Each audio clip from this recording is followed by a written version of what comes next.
Hello, everybody, and welcome back to the Canadian Intercollegiate Exhibition. We are going to be getting into our Overwatch 2 section of our broadcast. My name is Suyu, and I am joined here today by the lovely Endertricity. Introduce yourself. Hello, my name is Endertricity, and I'll be the other caster for today.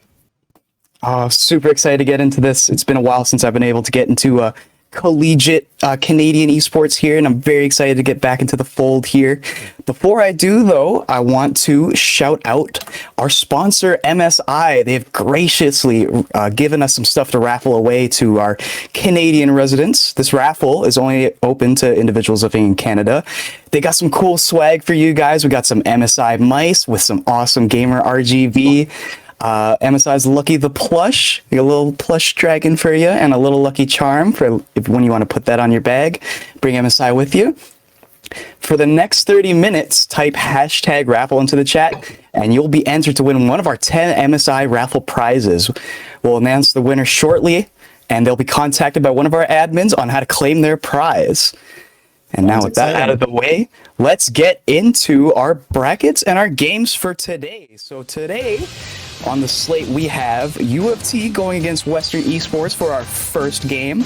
Right after that, we're going into an intense Battle of Alberta with Calgary versus the University of Alberta.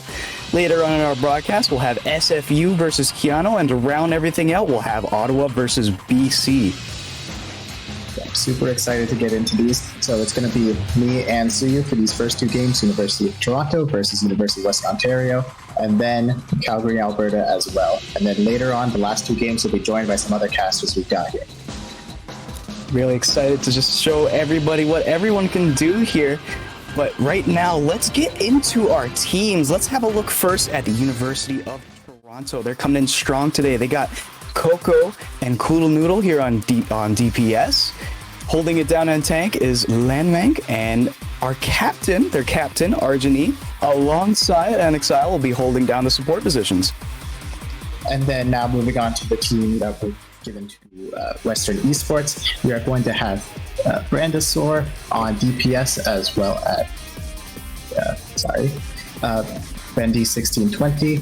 And then on tank, we have Jester, and then the last two finishing up on support, Ironcraft and Gen Sniper.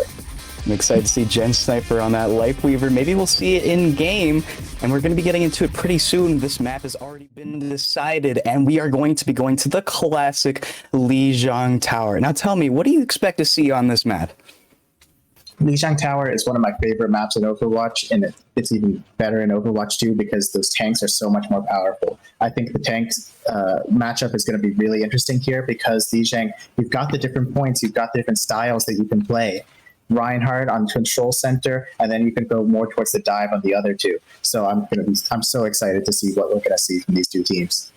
Me too, and you're definitely right where this is a map where you can just kind of show off whatever you want to do as a team. You can run a very traditional, more Overwatch 1-esque Reinhardt holding it down, going in main, and on other maps you can pull out a funky little ball style with a ball dive or a Winston dive. I'm really excited to see what both these teams bring to the table, and it looks like we are just about ready to get into the game here. Oh man, and we're going to be starting off here on City Center. City Center. So there's so much potential here. You could well, for example, for Control Center, it's more the rush style. For Garden, it's more the dive. This one, you can have a little bit of both. So it's going to be really interesting to see where both of these teams take us. All right. Getting a little nervously excited. I'm using that word a lot, but the intensity is just building in me. I'm seeing Argeny already flash the Life Weaver, and it's the same that he showed on their character profile in our earlier show off. Maybe this is a strategy that they really want to go for. I'm going to be very surprised if they stick with it.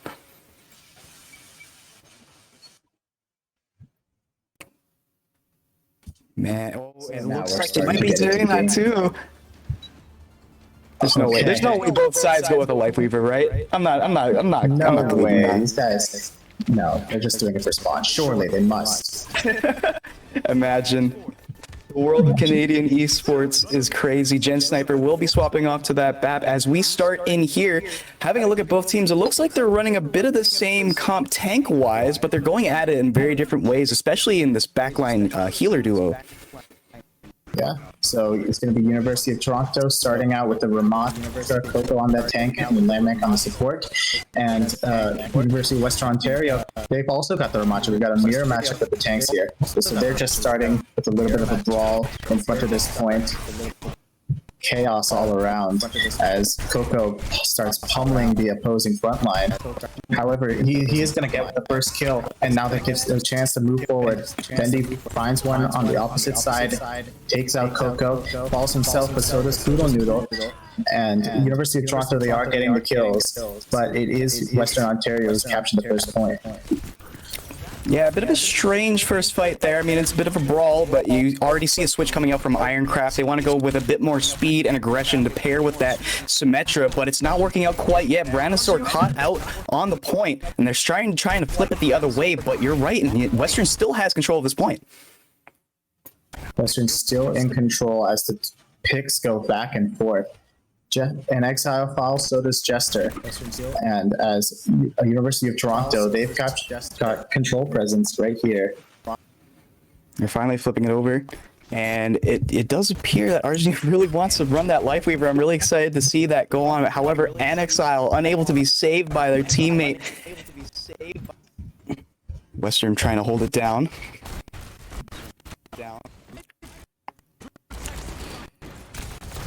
Into some technical issues on the production side, but it is going to be University of Western Ontario. Ben finds one kill onto Coco. Brandon finds another, as they're going to be moving back, and they've just flipped this right back.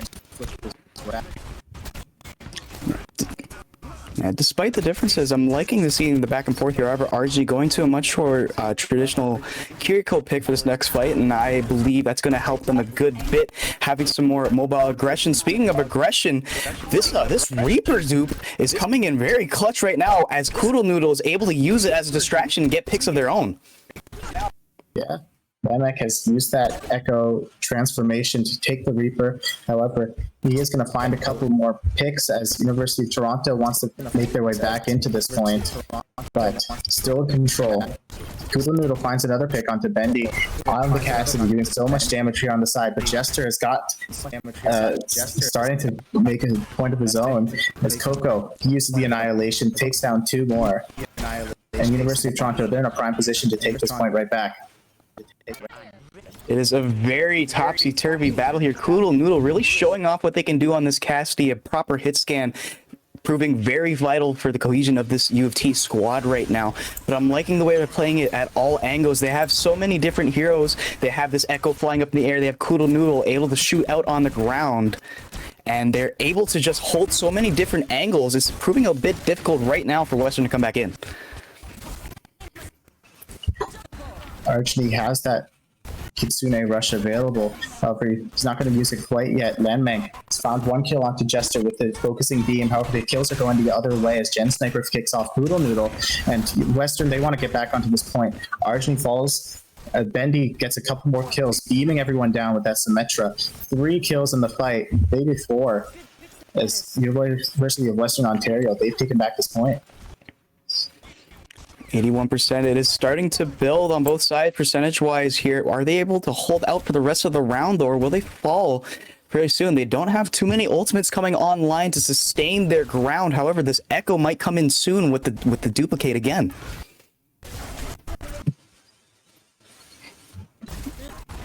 Coco moving forward with that Nemesis Lucio? form, finds one kick.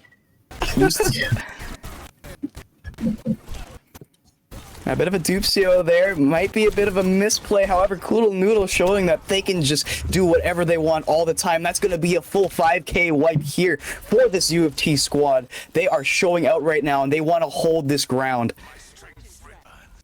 Yeah. So, University of Toronto, they've captured this point right back. However, this is going to be the last fight that's available for them. Only annihilation available for Coco on the Ramatra as University of Western Ontario. They've got a couple of ultimates to make this a little bit closer. They're going to take this opportunity to start moving forward. Annihilation used first by Jester. He's going to do a bunch of damage. Almost finds Kudo Noodle, but Ben Sniper is picking up the rest of the kills behind him as this is going to be a flip for Western Ontario and University of Toronto. They're not going to have a chance to get back onto this point. Very, very clean way to end out the round there from Western University. Bendy throwing in the huge Symmetra wall as the ultimate and using that as grounds to get Jester in and up in everybody in U of T's face. Just mowing them down, systematically pushing them back. Very strong way to get for that round. Does sound like we might be going into a bit of a pause here. We are having technical issues broadcast side. We will be working to get those resolved, but it's already looking like a very strong start here for both of these squads. How do you feel like they're playing around each other? I feel like they're swapping backlines, they're swapping DPS. They seem to be playing off of each other a lot. How do you think about that? Yeah, so far this first round has been so close, and it's really just a matter. Honestly, it wasn't even just the DPS getting the kills. For example, Gen Sniper was finding so many picks on the Baptiste from the backline. They finished off that last fight, getting so many kills. But again, Control. It's a map that has 3 different points. First round, it's just you put that behind you if you're U of T, and you move on to the next one. See if they can bring this back. Yeah.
Okay, we are just coming back into it after a few technical issues. We're hoping to have these resolved now. It's pretty difficult when you're having a national-wide broadcast, I gotta say. Like, I'm coming in from Alberta. We're showing people from Ontario in game right now. But it's already a really strong start for both sides. I'm really enjoying seeing how they're trying to play around each other in these comps. How do you feel like they're going to switch it up coming into this next round? Coming into this next round, we might see plenty of swaps here because we're going into control center, right? That being said, both these teams, they were already on the rush with the Ramatra. Do they even want to switch going into a map that's even more favored for rush? We're going to see as the point is going to start right now. That is a very good question. And it looks like we're going to be running straight into it. And it looks like we're getting another composition switch from the University of Toronto. Coco being thrown onto the Junker Queen now as they go for a more traditional brawl style, but with a newer character. Yeah, so University of Toronto, they swapped up with the Junker Queen. So, however, it's going to be Landmank, the first person to fall on the Echo, so vulnerable up there. Whereas Brantinosaur, he's got so much damage, he can just lob that in from the front line here on the Junkrat. As University of Western Ontario, they're going to take first control of this point. However, U of T, they're getting ready to come right back. It looks like you're just biding your time a bit, waiting for all five to come back. But I want to point out Gen Sniper here early. I think this is something it might have not been caught on broadcast, but we were talking about how brutal Gen Sniper has been on this Baptiste so far, putting down healing and also putting down tons of damage and picks. But another composition sheets again, another flying type hero coming out of this U of T squad and starting out early with a big pick. This Pharah trying to come in and do some aggression now, and it's gonna work out for them as well. Koodle Noodle coming in with even more Cassidy aggression. Yeah, finding a bunch of kills. There's the early pick onto Bendy that's really opened that up, and now they've moved on, taken the point, moving forward. The Pharah is an interesting pick for this map, such enclosed spaces, but if you can make it work, you can make it work, you know, and Lemek's really the guy to do it. Definitely. I mean, if anybody's watching the World Cup this weekend, you might see some clips of Yazan going off on the Pharah and feeling a little inspired, and it looks like U of T is picking up as well. Western trying to come back in with speed, but they're getting stuffed out. They're trying to be careful of this Pharah ultimate, but they wrap around, and Brandonsaur is able to use that Junkrat tire and take out the opposition. But here comes that crazy Pharah ult. They come in strong with it, and there is nothing left behind. U of T coming out on top yet again. Wow, Lemek getting that ultimate just at the beginning of the fight goes to show how much damage he did in the first one, and just using it even after losing the first pick, Coco fall into the Rip Tire. He's managed to bring that right back. It's a crucial ultimate, however. So now Western, they're going to be coming back into this point. They're ready with this amplification matrix, and we've seen how deadly Gen Sniper has been before to see what he can use it for. However, he is going to be running into a couple of ultimates on the side of University of Toronto. Koodle Noodle up here in White Room has the High Noon ready, and Lemek has already found a kill onto Brandonsaur. Jester forced to move backwards a little bit, is going to be using the Nemesis form to do as much damage as he can. Coco falls to Gen Sniper once again. Now, University of Western, Jester's fallen so low, and Lemek has another barrage available, finds 2 kills already, and is going on the hunt for more. It's unbelievable the amount of work this far is putting in, but we were talking a little bit about how crucial these ults are going to be. It didn't matter. They just... no, come on, man. UT is learning, and it's 95% on the point. University of Toronto, they're going to be going forward, trying to stop this push from happening before they even get to the point, and they do manage to do that. First round was so close, but this one was all in their hands. I am a little bit in awe of this Toronto squad right now. I have to say, it's a very strange pick to have a Pharah out alone without the Mercy, but this healing duo between Anixile and Argeny have just done an incredible job of keeping everybody alive, and that bit of extra protection you get from this Junker Queen from Coco, that commanding shout, you get a little bit of armor across all the rest of the teammates, and that's keeping everybody alive super well. And I just can't believe it. And it looks like Western can't either, as they want to match it with a real traditional Rhine Brawl style. Yeah, so Metro 2, it's finally this... wait, a Mercy? I didn't even notice that. The whole time. But this time, they're going to be able to teleport through that window and get onto point fast, and that's what this Reinhardt wants. Now, both teams moving forward, they're going to touch the point.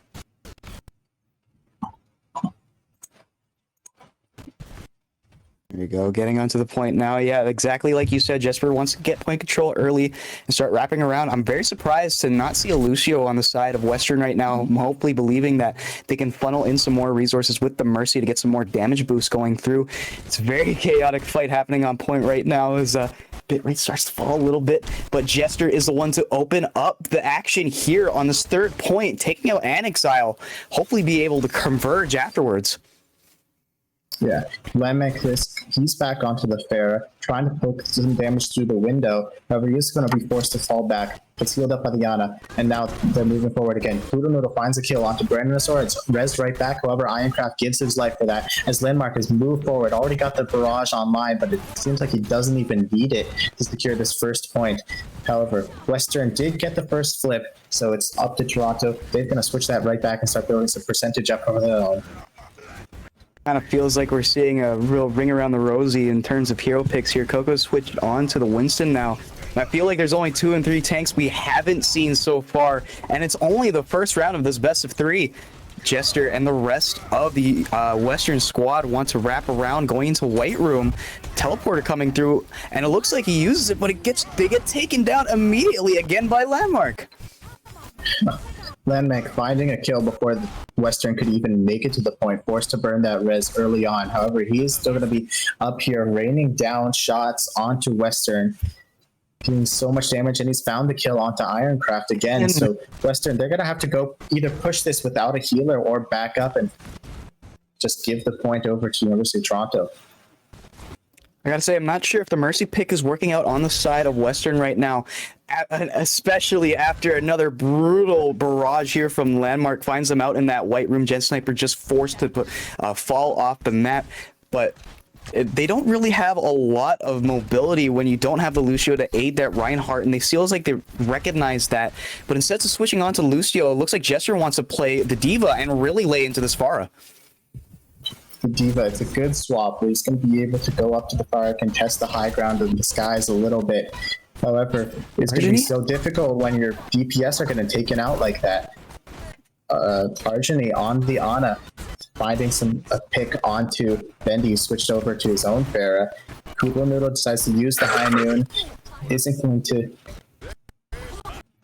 Yeah, it's a very scrappy fight, and they really needed that. If you were Western right now, you had so many ultimates leading into it, and you don't even burn the Cassidy ult at the same time. Instead, you get taken down by Koodle Noodle's ult, and they're just being forced to touch now. Jester onto the ball with 97% on the board. Are they able to touch in time? They're getting brutally mowed down here as they converge onto the point. It looks like it's all U of T right now.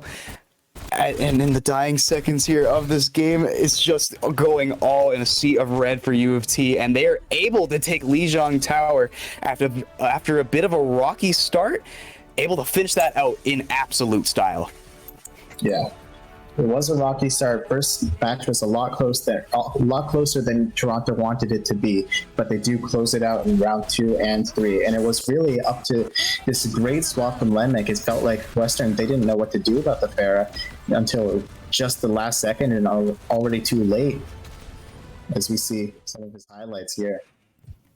Yeah, just a little bit too late from the adaptation from Western there, but they did start out very strong. I feel like they'll be able to put a pretty good next start as they decide what map they want to go to for our next round. But we will be heading into a little bit of a break, so don't go anywhere. We're going to be right back with more Canadian intercollegiate action.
Welcome back to CIE 2023 for our Overwatch 2 games. It has been a very competitive start, I must say, for this Western versus U of T match.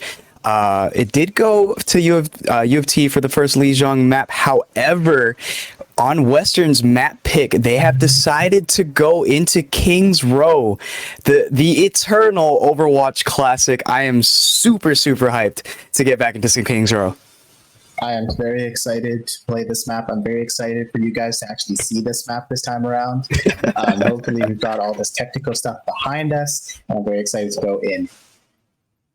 Yeah, it's going to be a super fun one, especially since we saw that Reinhardt kind of rush, kind of like a weird rush pokey style from Western University.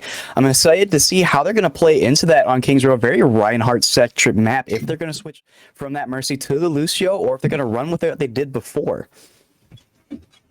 Yeah, as we are getting ready to move into the second map, we've seen some different styles coming out from both teams than the first time, sometimes out of choice, sometimes out of desperation, seeing what works. However, Kings Row, it's a map that historically, the past 7 years that this game has been out, it's always been the Reinhardt, it's always been the Rush, and I want to see it. I want to see it happen. I want to see some Mei, I want to see some Lucio, I want to see some good, honest Reaper coming out. Honest Reaper, that's a new one. Yeah, I love his special move, especially when he comes in from the side. I love the Reaper guy, I gotta say. Love that Reaper guy. Yeah, as both teams just get prepped here, you're definitely right. I am looking for some rush, but we've seen so many different looks from both of these squads already. It's been really crazy. Like, we almost saw the entirety of the tank pool be picked immediately in our first match of the day. We have another 3 different matches to get through. We have another map right now to get through.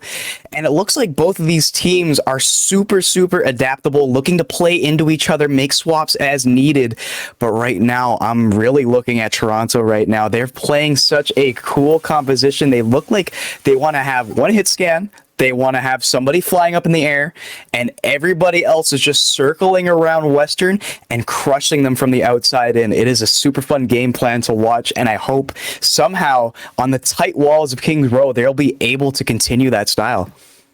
Yeah, Kings Row, it's known for being a very linear map, right? So this might be a little bit hard to get all those different flanks, all those different angles. We're going to see if that's going to stop U of T's plan, or if it's even just going to make it any better. As we are just now moving into the match, teams are picking their heroes. Let's see what they're going to get. Very excited for this one. I really hope that Western's able to make a better start like they did on Lijiang. They came out swinging, and they took that first point in a back and forth brawl that ended up their way. But they might be doing something big here. This is their map pick. They know what they want to do. Yes, it is Kings Row. Everybody knows what they want to do on this map. Everybody scrimmed it 100,000 times, but when you pick it, you have something up your sleeve, and it looks like they got something tricky up their sleeves too, already showing a Sigma look. Sigma on the side of University of Toronto, the Go Ramatra that we saw from both sides on the side of Western. I don't think Gen Sniper is staying on that Life Weaver. He is not, so it's going to swapping over to Ana. We've got some good, honest Lucio, some honest Reaper. As they're getting ready for their attack. Widowmaker, of course. Nope, not that one. Hey, I mean, the nerfs, come on. What, you're going to tell me a hero that stands all the way back and just tries to click on heads? That's not honest gameplay. Come on, go play CSGO or something. Anyway, as we get into this first round, Koodle Noodle is fine to pick. You want to talk about fair? Let's talk about Koodle Noodle opening up the first pick of this game, already getting that headshot on the Gen Sniper, and that's going to stuff the aggression out of Western immediately. It's taking the wind right out of their sails as they're forced to stall out here, wait for that person to come right back. However, Koodle Noodle and the rest of the team, they've got the high ground.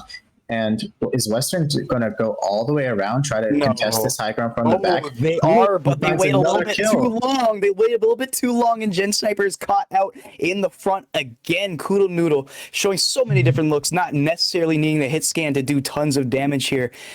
Gen Sniper swapping off the Ana, going onto the Moira now, and I do like this pick for the really brawly style that they want to go for. Yeah, so Moira, it's good to get back, help join the rest of his team. However, they are going to go straight onto the point this time with Coco falling down. He's off the high ground. He needs to get into that immortality field to stay alive just for a little bit longer. As an exile, he's pushed forward, tries to get the kill onto the Cassidy, where he's going to fall as well. Now, Western, they have the point advantage. They have the numbers advantage here. They're pressuring. It's only going to be a matter of time before they capture this point. As University of Toronto, they've got to drop down and contest this. Koodle Noodle is going to be the one to do it. However, he falls immediately to the Nemesis form from Jester, and they're taking the rest of the kills here. Oh man, I feel like they just waited a little bit too long to drop there, a little bit disorganized. Koodle Noodle and Argeny dropping at very different times, and that Baptiste immortality lamp doing nothing when Koodle Noodle's already a dead body on the ground. Western able to push off this point, and already, like I was saying, able to initiate a very solid start. Yeah, so now University of Toronto, they're going to be on the back foot here. Coco and Lenmek, they're just pumping in damage from the side as they wait for the rest of the team to get ready to fight. Now, so they're finally going to be pushing forward here. Coco putting up that shield, putting up that rock. He's got the ultimate available, and Jester's already so low. He gets the kill onto one and finds more damage onto Brandonosaur, as the rest of the University of Toronto, they're going to be cleaning up this fight. I gotta say, I didn't really expect a Sigma, but I can definitely see the vision. Coco is able to lay down so many M1s just going into all these tight hallways, and they do so much damage, and it's so hard to run away from that ultimate when it's able to pick up the range that it does. Very strong play there from Coco.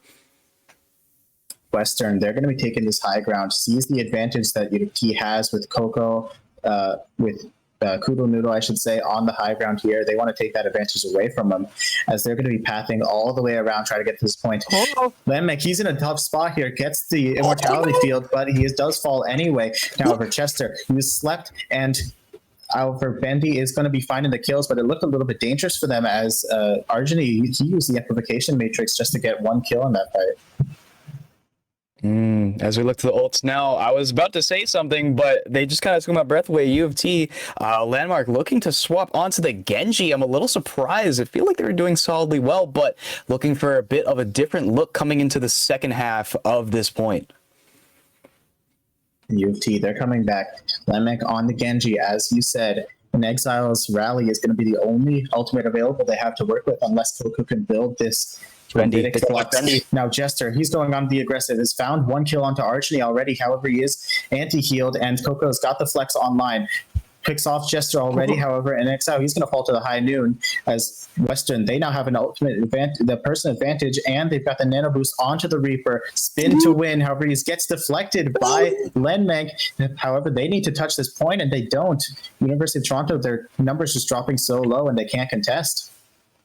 It's so back and forth, so many tops and turns here. But the Genji pick being the deciding factor in taking down Betty, even though they take down Betty and they take out so many of that Western squad, Western University still able to push through and get into the final leg of King's Row. Looking to keep up the aggression here, Koodle Noodle is doing their best to keep the rest of Western away. Now, they're going to be pushing forward. No ultimates on either side. However, Lenmek has just barely managed to get that Dragon Blade. And Koodle Noodle finds another kill, a headshot onto Bendy, and the Dragon Strike comes right through. As the rest of the University of Toronto, they push forward, and they get the rest of the kills here as they're pushing Western back. It's a perfect Dragon Strike from Koodle Noodle. When you use Dragon Spike, the dragons now in Overwatch 2, it's hard to find the Zarya to pair that with. So you really need to be focused on making sure that it drives pressure away for your team and drives it into the enemy team. They throw that straight onto the point, and the rest of the team able to just converge U of T, pushing Western out of that situation. They've got a window here. The Nanoblade online, and Ironcraft doesn't quite have that Lucio sound barrier online. Are they going to be able to take advantage of it? No, they're not. As that Blade comes online, so does the sound barrier, and it keeps the rest of his team alive. Lemek has to back up as Jester move forward with the Annihilation. He's up there just with Bendy, see if they can get any kills. They are going to fall low, and Jester's taken out by Lemek. Now, University of Toronto, they're going to be moving forward. Lemek falls, and so does Coco in just a second here. Oh, no, he doesn't. He's got that Nemesis form. He keeps himself alive just a little bit longer, and Western, they're going to be forced back. Brandon Soar, he's got the High Noon online. See if he chooses to use it. As Coco and In Exile, they're going to be hit with the purple anti-nade.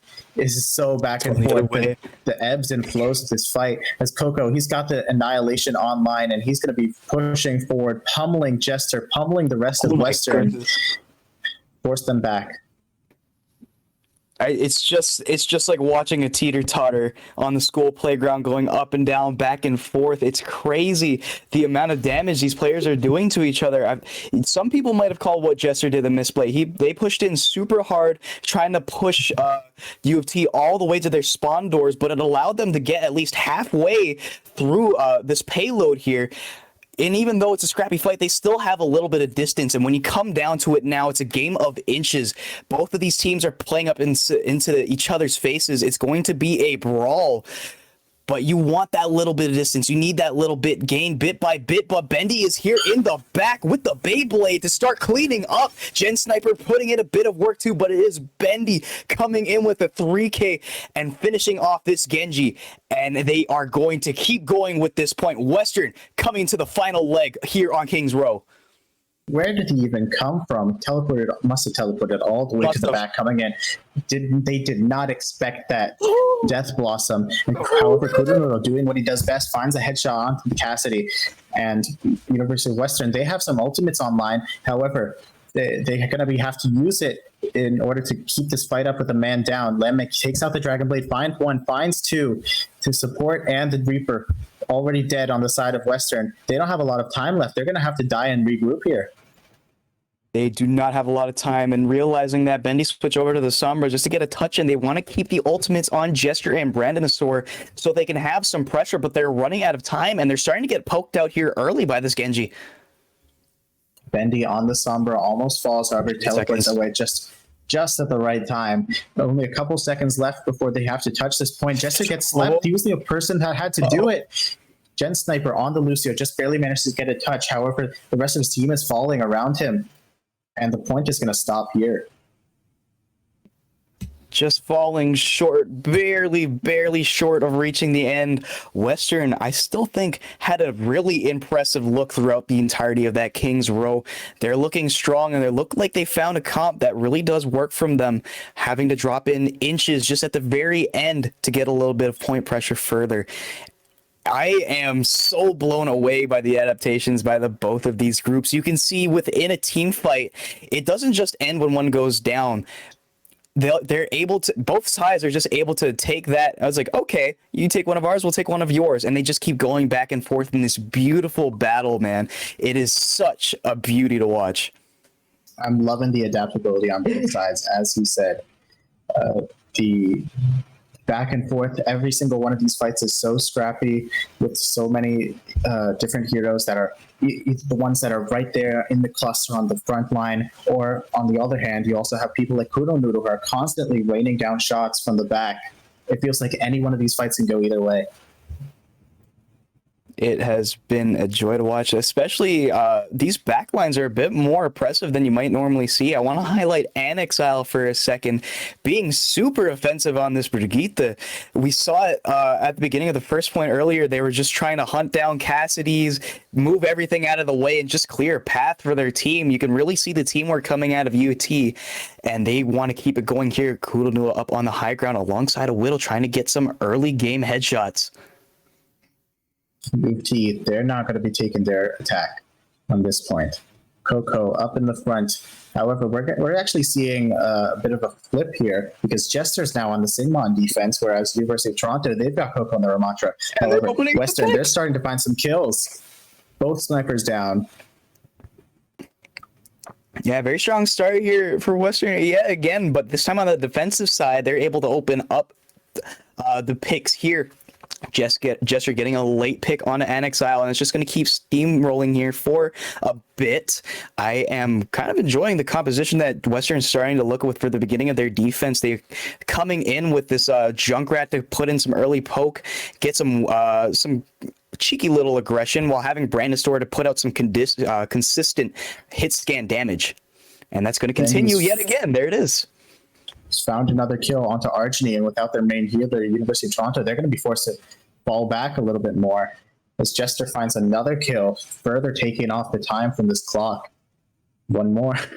Yeah, it's just going to keep steamrolling like that if they keep pushing out like that. Coco switching on to the Winston now to hopefully disrupt some backlines, but I want to highlight right now where Western are playing on the map. They're playing very far up, only dropping back when they need to, and that's very different from what U of T decided to do, where they just held high grounds and let Western just walk in. Western really wants to hold their ground here and not let U of T even sniff this point.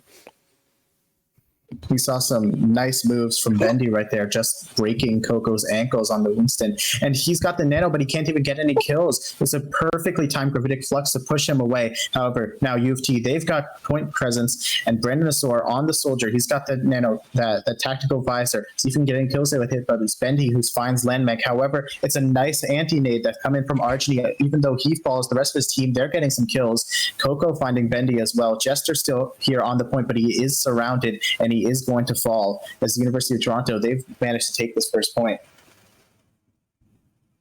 Now look at U of T's comp. We're seeing another different look again from one of these squads, and I gotta say, I really like where they're deciding to do here, realizing that their brawl style isn't quite going to work, falling into Jester and the rest of Western squad. They really want to use this Winston, as we see that cheeky little spray, alongside the Genji and the Tracer to just keep diving, and it's working out really effectively. They even have almost 4 ults online. However, Argeny goes down early. And Coco's also fallen so low, forced to back off, but he does fall anyway. As University of Toronto, they wanted to take an early advantage of the street point. However, they're going to be stopped, and this is a great choke for Western to hold with. They're going to have a great map advantage here, just standing right behind this choke, lobbing in damage. They've still got the Sigma, they've still got the Junkrat. Those people haven't changed. Brandis are on the Reaper now. This is going to be difficult for Toronto to push through. Yeah, the Reaper's really going to lay into Coco's big body Winston here, trying to stuff out those dives, but it doesn't quite matter when this Genji is going on a tear in the back lines. That's 2 here for Landmech with the Blade. And Exile again cleaning up with such a hard style Brigitte. Jester falling along with Brandisor, and this point is going to start moving yet again. You know what's great is that they didn't even need to wait for the nano to go along with that Dragon Blade. They've got it for the next fight. This can go onto Coco to pressure out that backline, and hopefully for University of Toronto, just steamroll this point right through second point. We're seeing swaps yet again. Ironcraft switching on to the Moira, but Bendy is already trying to infiltrate U of T's backline here with a Sombra, and I really hope this Sombra play is going to work out if she's able to find the right hat targets, trying to start out with Coco, so he's unable to initiate the dive, and they're going to combo into it with the ultimate. Yeah, the gravitic flux, we've seen this. This is the second time we've seen it be used defensively here, and Jester takes out Landmech as well. However, Coco, he's going to be going back in, even though he doesn't have the nano this time. Jester now trying to find some picks onto U of T's backline, but they're so strong here, he can't manage to get any of them, and Coco's still alive on this point. He's putting pressure onto Western supports as well. Now, Jester, he's all alone, getting pummeled up in this station, the sewer. As University of Toronto, they've got point control here. Bendy is the only one that's able to touch. However, he falls as well. And the rest of the team, they're going to get cleaned up by Toronto. This point goes through the second point here. It is getting dire now for Western. They have some good looks and some good ideas, but Jester got split off in the middle of that fight, being walked in the corner and executed by Argeny and Exile. It was brutal. And realizing this, Jester has swapped onto the Junker Queen yet again. We saw this on Lijiang, where they were so strong just grouping up with this Junker Queen. We'll see if they're able to do this yet again as they stave off U of T. Coco's decided to go in just by himself and finds Landmech has found a kill onto Jester. He doesn't even get a time to get used to the Junker Queen getting set up on this point as Landmank with 3 kills with the Dragon Blade. That's going to let Toronto push the point all the way to the end. Wow, what a end to that series. It's a shame that was only a first to 3 or first to 2 best of 3 series, but man, what a showing on both sides. U of T definitely coming out on top, and I want to have a quick peek at that play of the game here because this blade could be so many different blades, but of course it is the clutch one at the end of the game, saving the day here for U of T.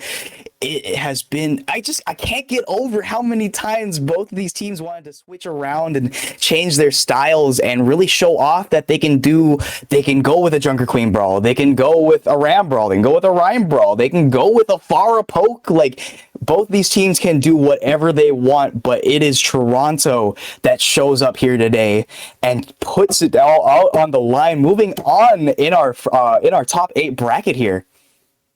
Yeah, some great stuff, some great showing by both teams, really. That first round was so close. Even this one, Western almost managed to push the payload all the way to the end, and it was just U of T at the last moments pushing that through with some great heroic plays from Landmank from the rest of the team. Can't emphasize enough the contributions that every single member of both of these teams is making.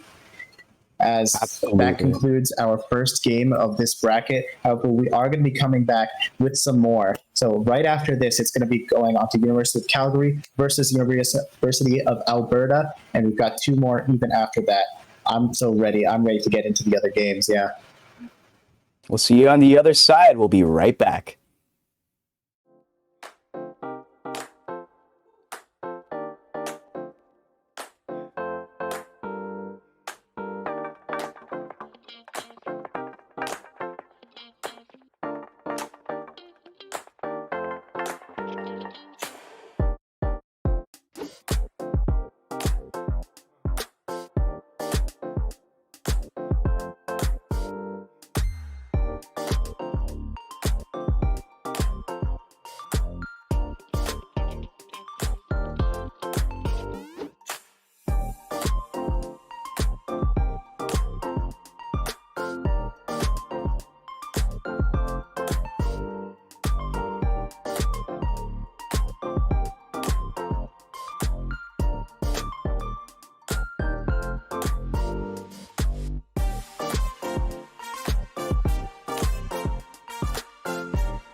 Welcome back, everybody, to CIE 2023. It is such a pleasure to present this to you guys. My name is Suyu, and again, I'm joined by the lovely Enertricity. Yes, hello. Welcome back. We're ready to get into this second game. We've got University of Calgary versus University of Alberta. And we've got Suyu right here who's familiar with both of these squads. Take it away. I mean, I have a little bit of history, especially, on the U of A side. And, we got a couple friends here in Calgary as well, but Edmonton native, what can I say? I've worked with U of A for a couple years, and they're some of my best friends, I'd say, in the Overwatch community. So very excited to get into this one. But first off, I want to look into this Calgary squad. UFC coming in fierce. We got Aesthetic Stock and Phi holding it down on the DPS. Joshi leading it down with their Diva on the tank, and Hummel Creek and Sinner coming in with the heals on these healing duos. And moving on to University of Alberta, on the DPS side, we are going to see Caboose and Num Nums, Quotient here on the tank, and Project Queen and Feelings on the supports. I can't contain my excitement for this one. I'm so ready to get into this, and it looks like the map is about to be decided. It did go, the coin did fall in the way of U Calgary, so they will be getting the first map pick. And it looks like we might just be getting Ilios for our control map. And Ilios, another Overwatch classic. I mean, a lot of these maps have been in the game so long, but Ilios, I feel that's another one alongside King's Row where everybody just loves it and wants to have a good time with it. You got like the well, you got the crazy sight lines on some of them. You can also flex around on comps. How do you feel about Ilios? How do I feel about Ilios? I feel that I want to see someone go into that well. Yep. Yep. Right alongside there with you. I'm looking for Lucio boots. I'm maybe looking for some Roadhog hooks. I'm looking for something. All right. As we are getting ready to possibly get in here any minute now, Ilios is going to be our first map here. So excited. Let's see what we're going to get. Oh, all the memories are flooding back to me for U of A now. If you may not know, I was U of A's team manager for the past 2 years. I have now moved on to Keanu with the Keanu Huskies, who you will be seeing next on the broadcast after this game. Very excited to see them in action for the first time. But I know all of these people at the U of A. I know them very well, and I do know how well they work. They've been working their butts off for the past 2 years to try and get to this point now, and I've seen them improve drastically over the past 2 years. I've seen their SR balloon from like mid-diamond to grandmaster. They put in so much work, and they really want to show off here today in a rematch against Calgary. I do remember them facing in some bracket a while ago, so they're looking to try and get the run back against Aesthetic Stock and company. Yeah, it's always nice to see people rising just from the ground up to where we really want them to be, right? So excited to get into this match. It's really Alberta rivalry. Can't say I've ever been to that province, but I'm sure they're all very nice people. I think we're all right. Born and raised in Edmonton. I got nice things to say about this place. And Calgary's pretty nice too. I got to say, I was down to UC campus, and they do have it going on. And it looks like we are going to get into Ilios now as we look at the first compositions from both sides here. Both sides obviously opting out for the Symmetra at the start, but they're trying to flex around a different quotient here on the Junker Queen, going to be facing against a Katarina main Winston. And after these Symmetras use their teleporters, we're going to see if they're going to switch to any other heroes. Num Nums goes over to the Tracer, and so does Aesthetic Sock. So we're going to see a mirror there on that side. However, Vi on the Echo versus Caboose on the Sombra. So we're going to see who's going to be able to take most space here. Caboose could be invisible going into the back lines, whereas Vi. However, we're seeing right away, Potion gets slept and he's fallen so low already. Has to go back to the health pack and has to get some peel from the side of Feelings on the Lucio. Now, Caboose, he hacks Vi, and Vi is going to be forced back. However, it's a huge anti-nade that goes onto the back line of University of Calgary, I believe. Or is that... Anyway. Yeah, it's going to be a bit of a brutal fight here. Like Caboose, this is somebody I want to watch out for, as the Sombra is not something we've seen consistently all day, especially from Caboose, a known and very well known at that hit scan in the U of A community, opting to learn the Sombra and trying to control some backlines and get some big hacks. We've already seen that come into play. Katarina main being shut down yet again. They want to converge on them, and they do. Quotient is the one to get the final blow there, as Caboose's Sombra starting to show up. Num Nums in the flank now, as the picks are being traded back and forth, but it's still one up for the way of Alberta, and they're trying to get that point control and push everybody out.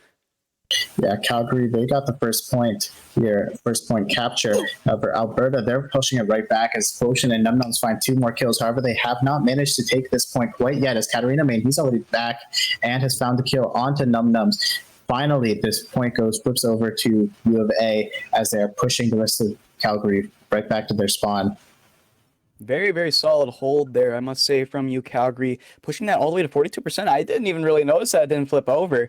So it's going to be a bit of a cushion for them to sit on as they regroup and think now. They have to look into what ultimates they have. They do have these offensive ultimates, almost everything online for the side of you, Calgary.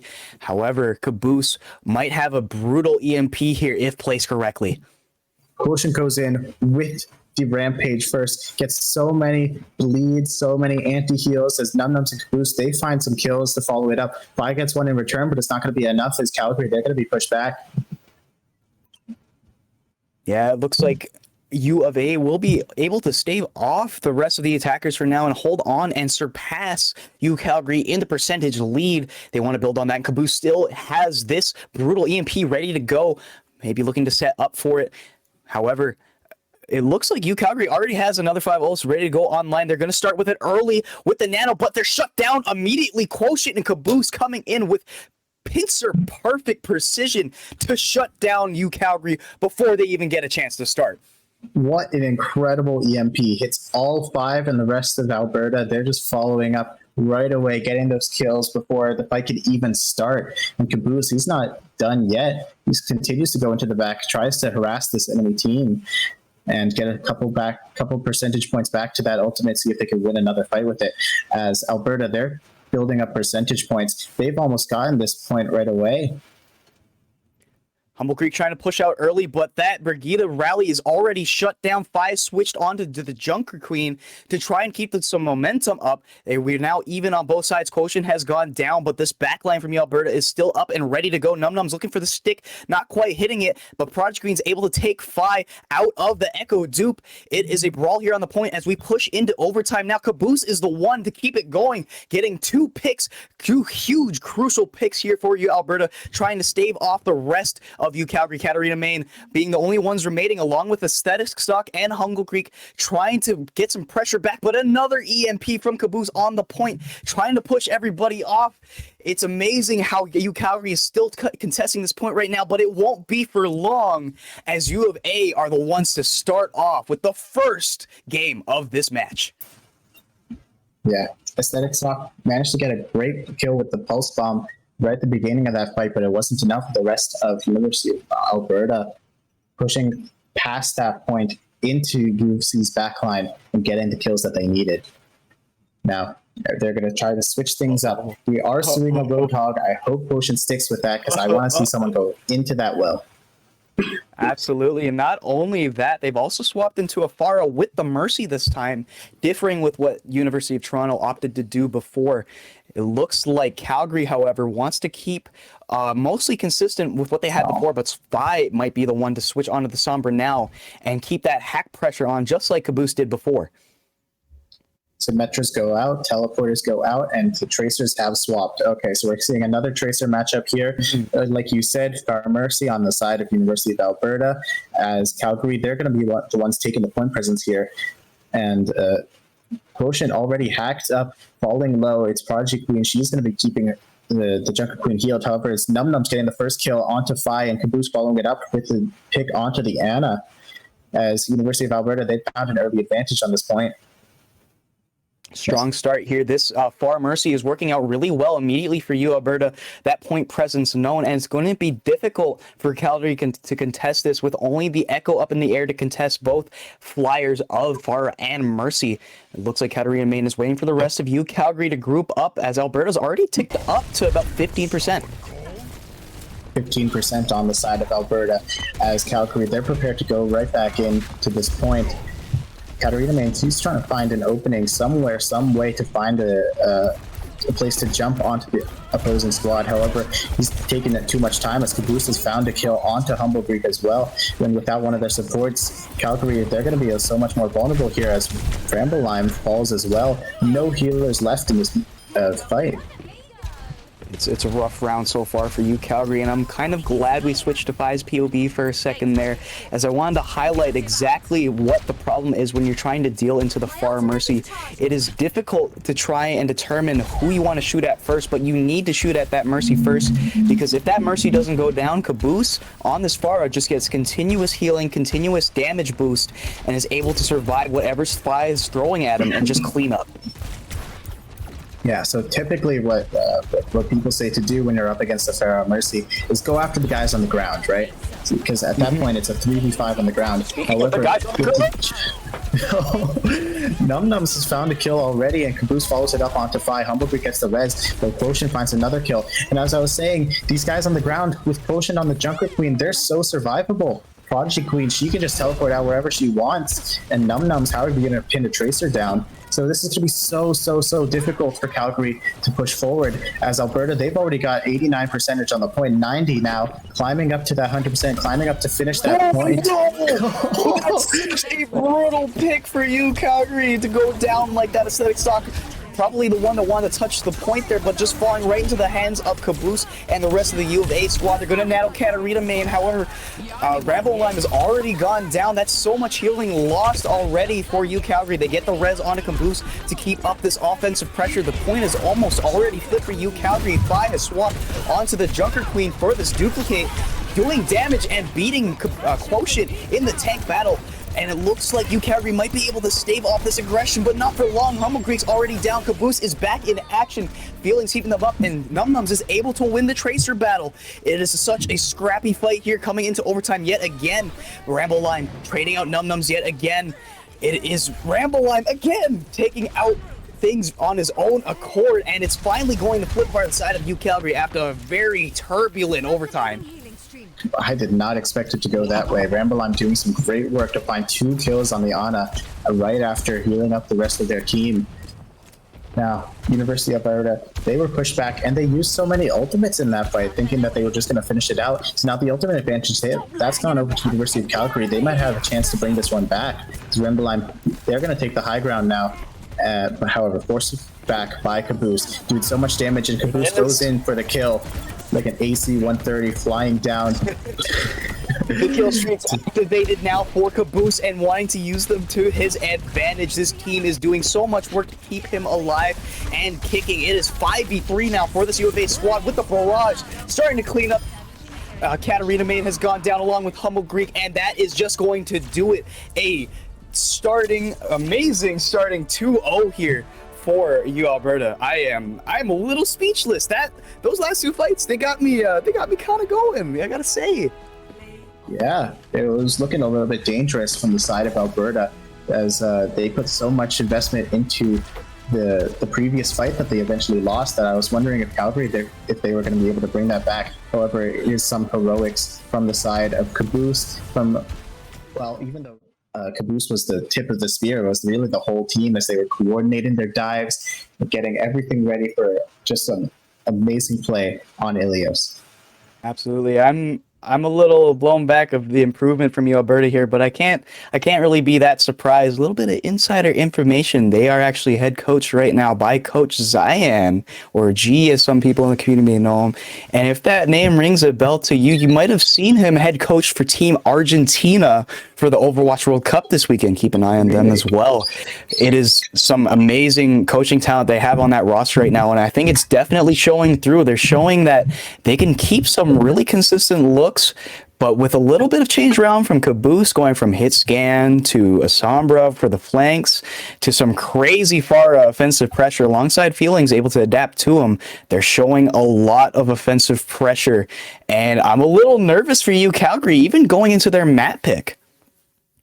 Yeah, so like you said, it is going to be Calgary's map pick as they decide what to do, how to change up their game plan, see if the map can influence what they decide to pull out here on round 2, because they've got to bring this back if they want any chance of moving forward in this bracket, as all these teams want to do. Now, so they're going to take some time to regroup, think about what they want to do right here. Yeah, and if I was you, Calgary, right now, I'm kind of thinking two things. One, we need to readjust our target priority. There's a reason why Caboose was able to stay up for so long, and we highlighted it ourselves. It's Feelings and Prodigy Queen pumping in so much healing into that man, where he's able to just pump out rocket after rocket or hack after hack. They need to be able to take down that back line so then they can transition into taking down the front line. I'm also thinking, what's our DPS doing? Not necessarily that they're doing nothing, but maybe they need to refocus a little bit. It feels like I didn't really get to see him on the board. You see Katarina May making pressure. You see Hungry and Rambleline sometimes thinking things into their own hands, excuse me. It's up to Aesthetic Sock and Fine now to be able to push in forward and get the picks that they need. You see Aesthetic Sock whipping around on the Tracer and getting some very clutch picks. If she's able to keep this up coming into this next round, we might see something finally go in the way of you, Calgary. Yeah, definitely need to take some time to regroup and focus. Target priorities is such a big one. Doesn't even matter what map they're going into. That's always going to be the thing that gets you, right? So as long as they can focus their picks, as long as they can rebuild as a team to make sure they have a great game plan, I think that Calgary can bring this back, because it wasn't so one-sided, that first map, really. The first round was a little bit back and forth. Yeah, you're absolutely right. It was only in the second round where U of A was able to start steamrolling and really build on the initial first picks that they had. But you're definitely right. There's a lot that we can look back to in that initial first Ilios pick, where you can see Calgary really come into their own. They had that big open space where they're able to just fly around and use the Echo from Phi and the Tracer from Aesthetic Stock to start pincering off people in the U of A's backline and come in with their tank and their supports to just finish everything up. Maybe if that's something we can look to, even though we need target priority as an important facet of the game, maybe a map pick of something a bit wider will be able to help out the UCalgary squad. And it looks like they have settled in on their pick now, as we're going to be going to Hollywood. Hollywood is right. So that's where we're going to be going in for our second map. And we saw Katarina Main was on the Winston for, I believe, the whole time on that first map.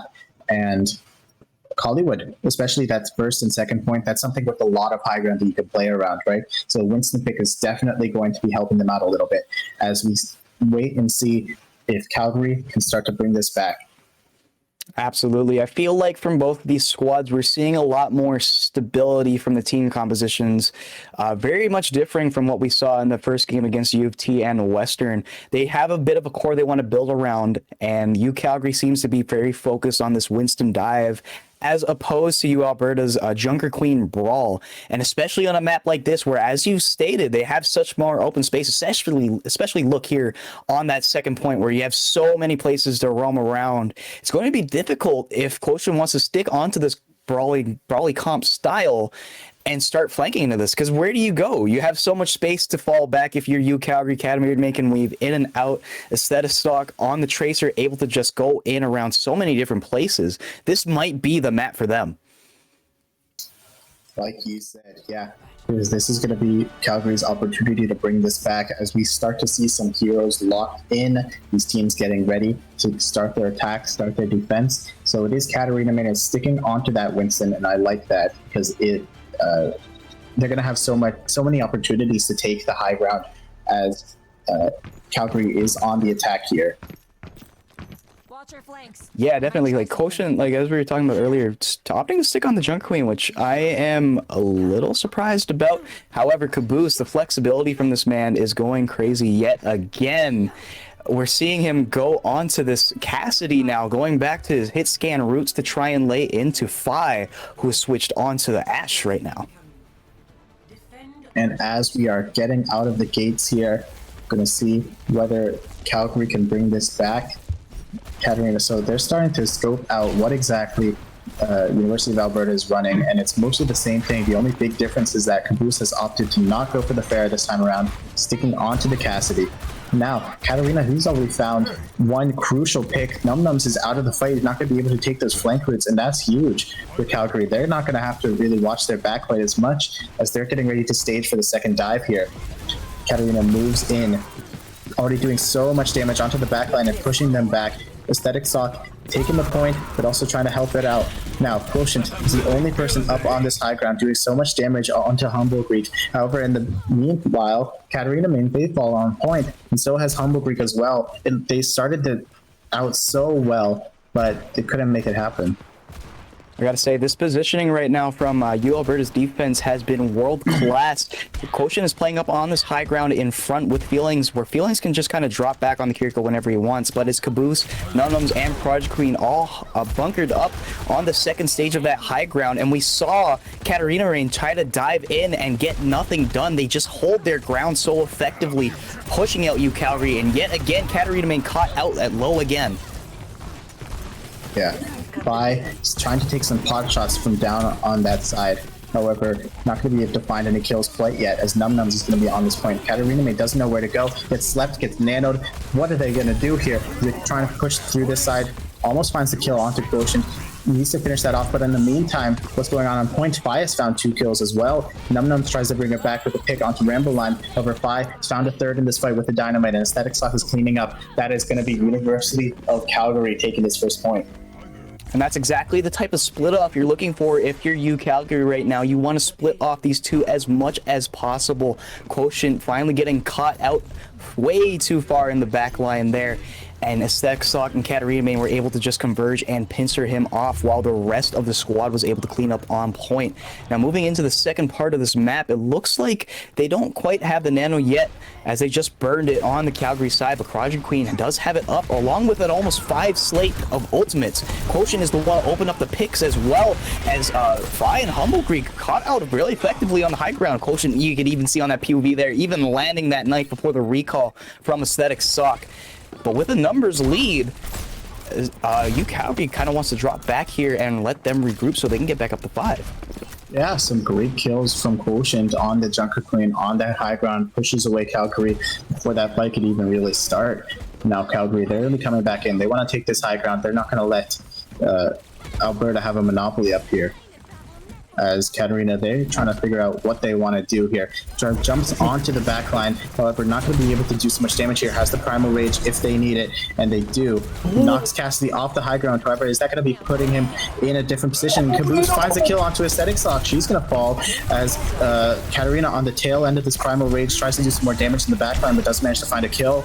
As Calgary, they're going to be forced to back up again as Nums finds another kill onto Humble Creek and is even going to go in for more, maybe. That felt like such an amazing play from Katarina Main, burning the ultimate just to push Caboose off the high ground, so that was one less thing they had to worry about. But unfortunately, Aesthetic Sock falls into his line of fire, gets taken out, and that starts the steamroll for Alberta to claw that back, and they just hold up this high ground yet again. Katarina Main is trying to figure out yet again where they want to push in. Tracer battle on the point. Aesthetic Sock gets the advantage here, and Num Num doesn't have a recall, so Aesthetic Sock is going to win that. That's an early advantage for the side of Calgary. However, Quotient is finding some more kills here, getting a headshot onto Fi to take him out of the fight, and is now going back to the point to contest this as it's going through the street fades. Lands a nice knife, and there's a nice sleep dart onto Ramble Lime as Caboose also finds the kill onto Humble Greek. I'm a big enjoyer of what Quotient's doing around the Junker Queen right now. A bit of Quotient history. He came into this team as a pure Reinhardt main, so this fairly aggressive style really fits him. And with the few bit of nerfs and now buffs that Junker Queen has gone through, it's gotten to a point now where Quotient's able to pick up this character and look absolutely dominating. So now, couple ults to work with on both sides. However, I'm sorry, but before anything even starts, an amazing knife shot there to pull that on out of the way and out of the spotlight. Wow, it's like he's playing whack-a-mole or one of those fishing carnival games, just pulling someone out just to take their clean off. However, the rest of the team is cleaning this up as Aesthetic Sock and Humble Greek, they've fallen as well. They weren't even allowed to get a clean retreat off of that with just over a minute left on the clock. When you're playing at this caliber of skill on both sides, there is no time to be able to back up and just think, oh, okay, we're fine. If one side just takes even one pick, they're going to take everything they can get off of that, and giving them just a little bit of leeway, you are able to clean that up. Quotient is starting off an amazing offensive push yet again, using that rampage to its full effect. However, Feeling does go down in the back line, and Aesthetic Stock is able to clean up both Quotient and Caboose. Amazing pulse bomb placement, even if not necessarily a stick, and that's going to be a 4K for her on the board. Wow. And it was a pulse bomb with Amazon Prime delivery up onto that high ground. As Aesthetic Sock stuck the Junker Queen, we went back upstairs. Now, finally, Calgary has an advantage. They're going to push this forward. However, Num Nums, they've gone onto high ground. I don't know if Fi realizes this, but they're about to get flanked and killed. Num Nums finds the kill with the pulse bomb and is still down here on the point. Has to burn the recall, but faces the Bob. Katarina main has gone forward with the Primal Rage. However, he falls as well, and Caboose has found a kill. That being said, Calgary, through the middle of all this, there was so much chaos going on to the point, they've managed to push the cart through. It's a bit of an unfortunate end to that point there for the Alberta squad, pushing everything all the way into overtime, but ultimately having to give it up. They also burned the Nano to have a Nano Cowboy to just try and push, but now they're down almost every ult. It's only Feelings now that's trying to build up this Kiriko ultimate. On the side of Calgary, however, they seem to be doing a little bit strong for themselves. Humble Greek starting to come up a little bit on that beat, and Aesthetic Stock with so much damage already done is 90% again to another pulse bomb. Oh my goodness. Okay, so now Aesthetic Stock, they're going to be staging for another dive up here. Sees Num Nums, wants to take that Tracer duel, as force Num Nums to run away. However, Quotient on the other side has already found one kill onto Humble Greek, who swapped over that Lucio. Now, the rest of the University of Calgary, they're going to be forced back with the loss of the support as Quotient finds another kill onto Fi. He's doing so much in these fights. It feels like a one-man army at times. Yeah, definitely. Like this Junker Queen just seems so oppressive, and we were both a little nervous about it coming into Hollywood, but Quotient and the rest of UBA's squad doing their best to make it look like it works, because it does. If you're playing it correctly, it absolutely does, with the way Junker Queen's able to yank out people from the backline when they least expect it. We're heading into another overtime now as Quotient opens up the picks yet again. He always seems to be first on the board.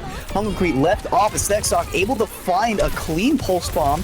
However, Num Nums, Quotient are the ones starting to clean up here. Numbers advantage is still in the way of U of A, but only for a brief second. Quotient still online, looking for some more pressure. Another knife stick thrown into the back of Humble Greek, who's able to come back with a huge beat drop to try and keep some offensive pressure here for Calgary. They're able to clean up, and with only so much time and so much distance left to go, there's 3 left on point.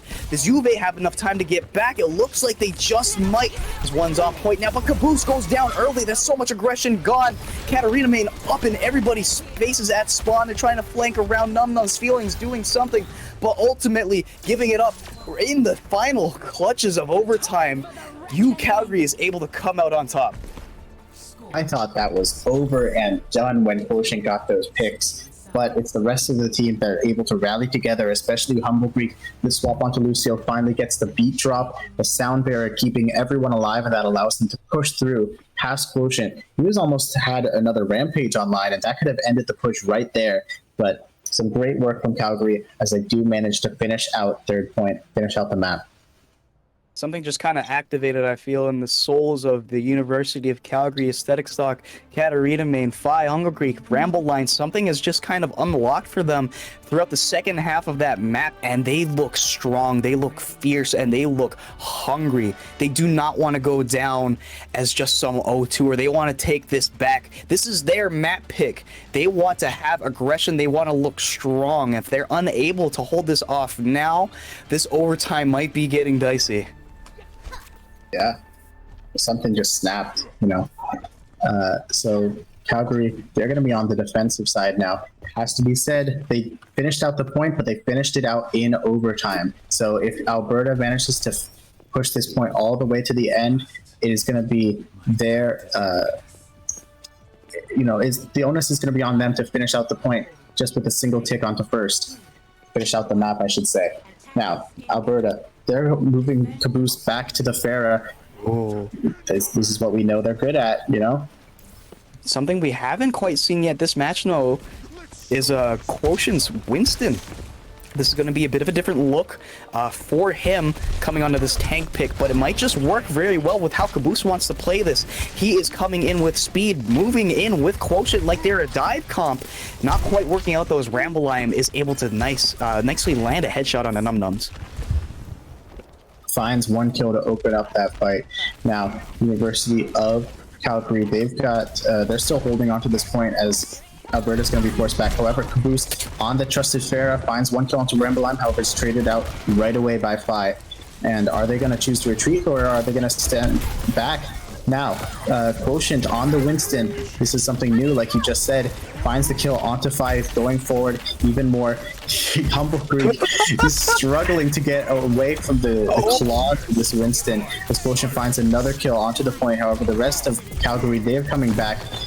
Ramble Line is in such a vulnerable position right now. Does manage to teleport away just in the nick of time as Caboose finds another kill. Ramble Line can't get away that easily as they're starting to build a percentage on this point. Katarina is also going to fall, and they were the last person left. Finally, a little bit of stability coming in as U of A start to take over this point. I heard you say it earlier. Is Calgary going to retreat, or are they going to keep coming in? Is U of A going to catch up with them, or are they not?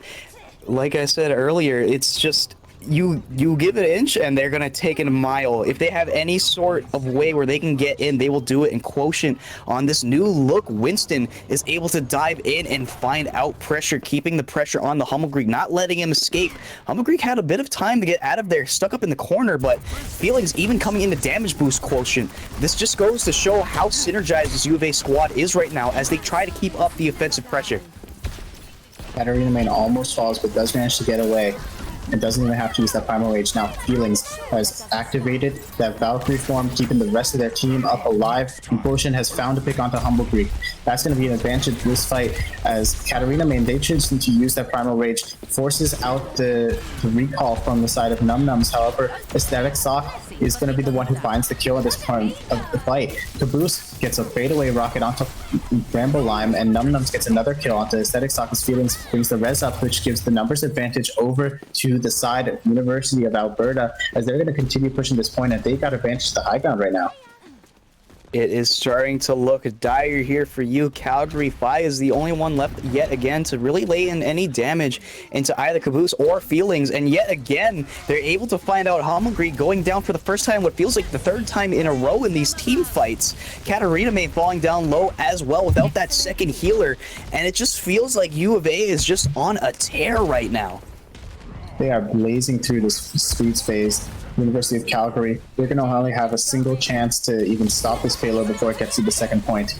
The Pulse Bomb goes in and it goes wide on the side of Num Nums. And he's going to be forced to retreat. Doesn't have the recall available, and he is going to fall. However, Caboose gets a kill onto Phi. That's going to be the hit scan that's no longer available to take him out of the skies, as he is going to be a little bit trapped here alongside the Mercy with him. Got to take care of each other as Far Mercy does. Now, University of Alberta, they've regrouped and they're ready to go back in for this dive. Caboose and Quotient together almost finds a kill. However, they're going to be pushed back a little bit as they stay on the high ground. Quotient on the Winston is finding so much damage onto the point, finds the Primal Rage. Now over Phi has gotten the headshot onto Caboose and the sound barrier out as well. That's going to force University of Alberta to step back a little bit and rethink this push. It was a really long brawl there, but I want to highlight just Phi subtle switch over to the Cassidy. It may not feel much of a difference. Both Ash and Cassidy having pretty similar game plans, but the way to execute that is quite different. Phi is now able to keep constant movement speed while having consistent pressure rather than having to scope down, throw out dynamites, and just take that time to set up. Phi is going to be able to be a lot more mobile now, alongside with that damage roll. Aesthetic Stock really just wants to keep the aggression going, taking down Num Nums early, and it's going to be even longer of a wait as Alberta tries to group up with under 2 minutes on the clock. Yeah, Aesthetic Stock doing some great work. Found the late kill onto Quotient in the previous fight, and now the early one onto Num Nums at the start of this one fight.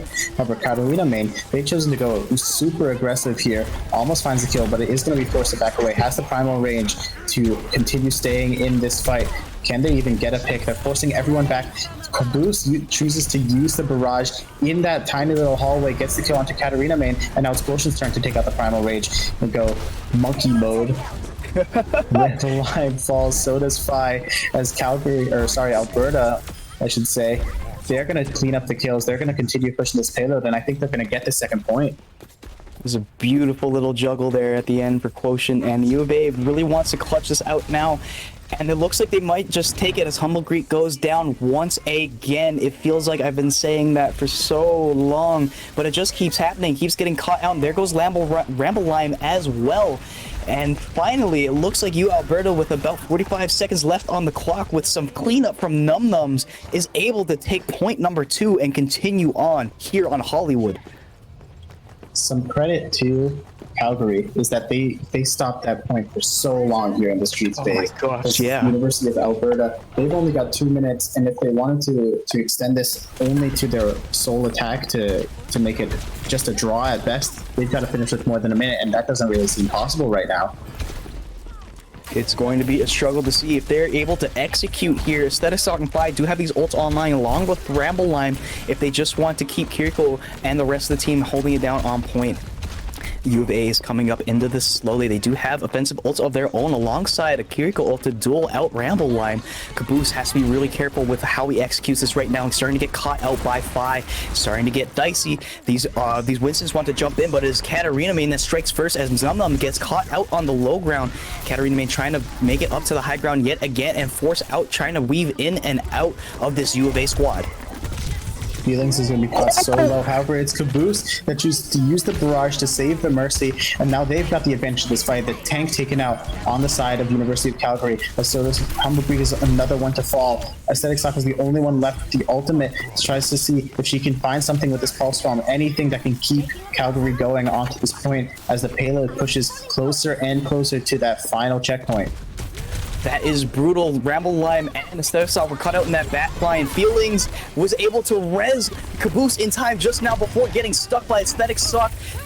U of Calgary is really trying to lay into Alberta with 35 seconds left on the clock. Picks are still going back and forth. Num Nums trying to keep a bit of offense pressure, realizing the rest of his team is gone. They have 25 seconds to recontest and push to the final point. And with only 20 seconds left, we have to ask, is this going to be possible for the University of Alberta? They had such an advantage coming in with that first win. However, they're going to have to finish this out.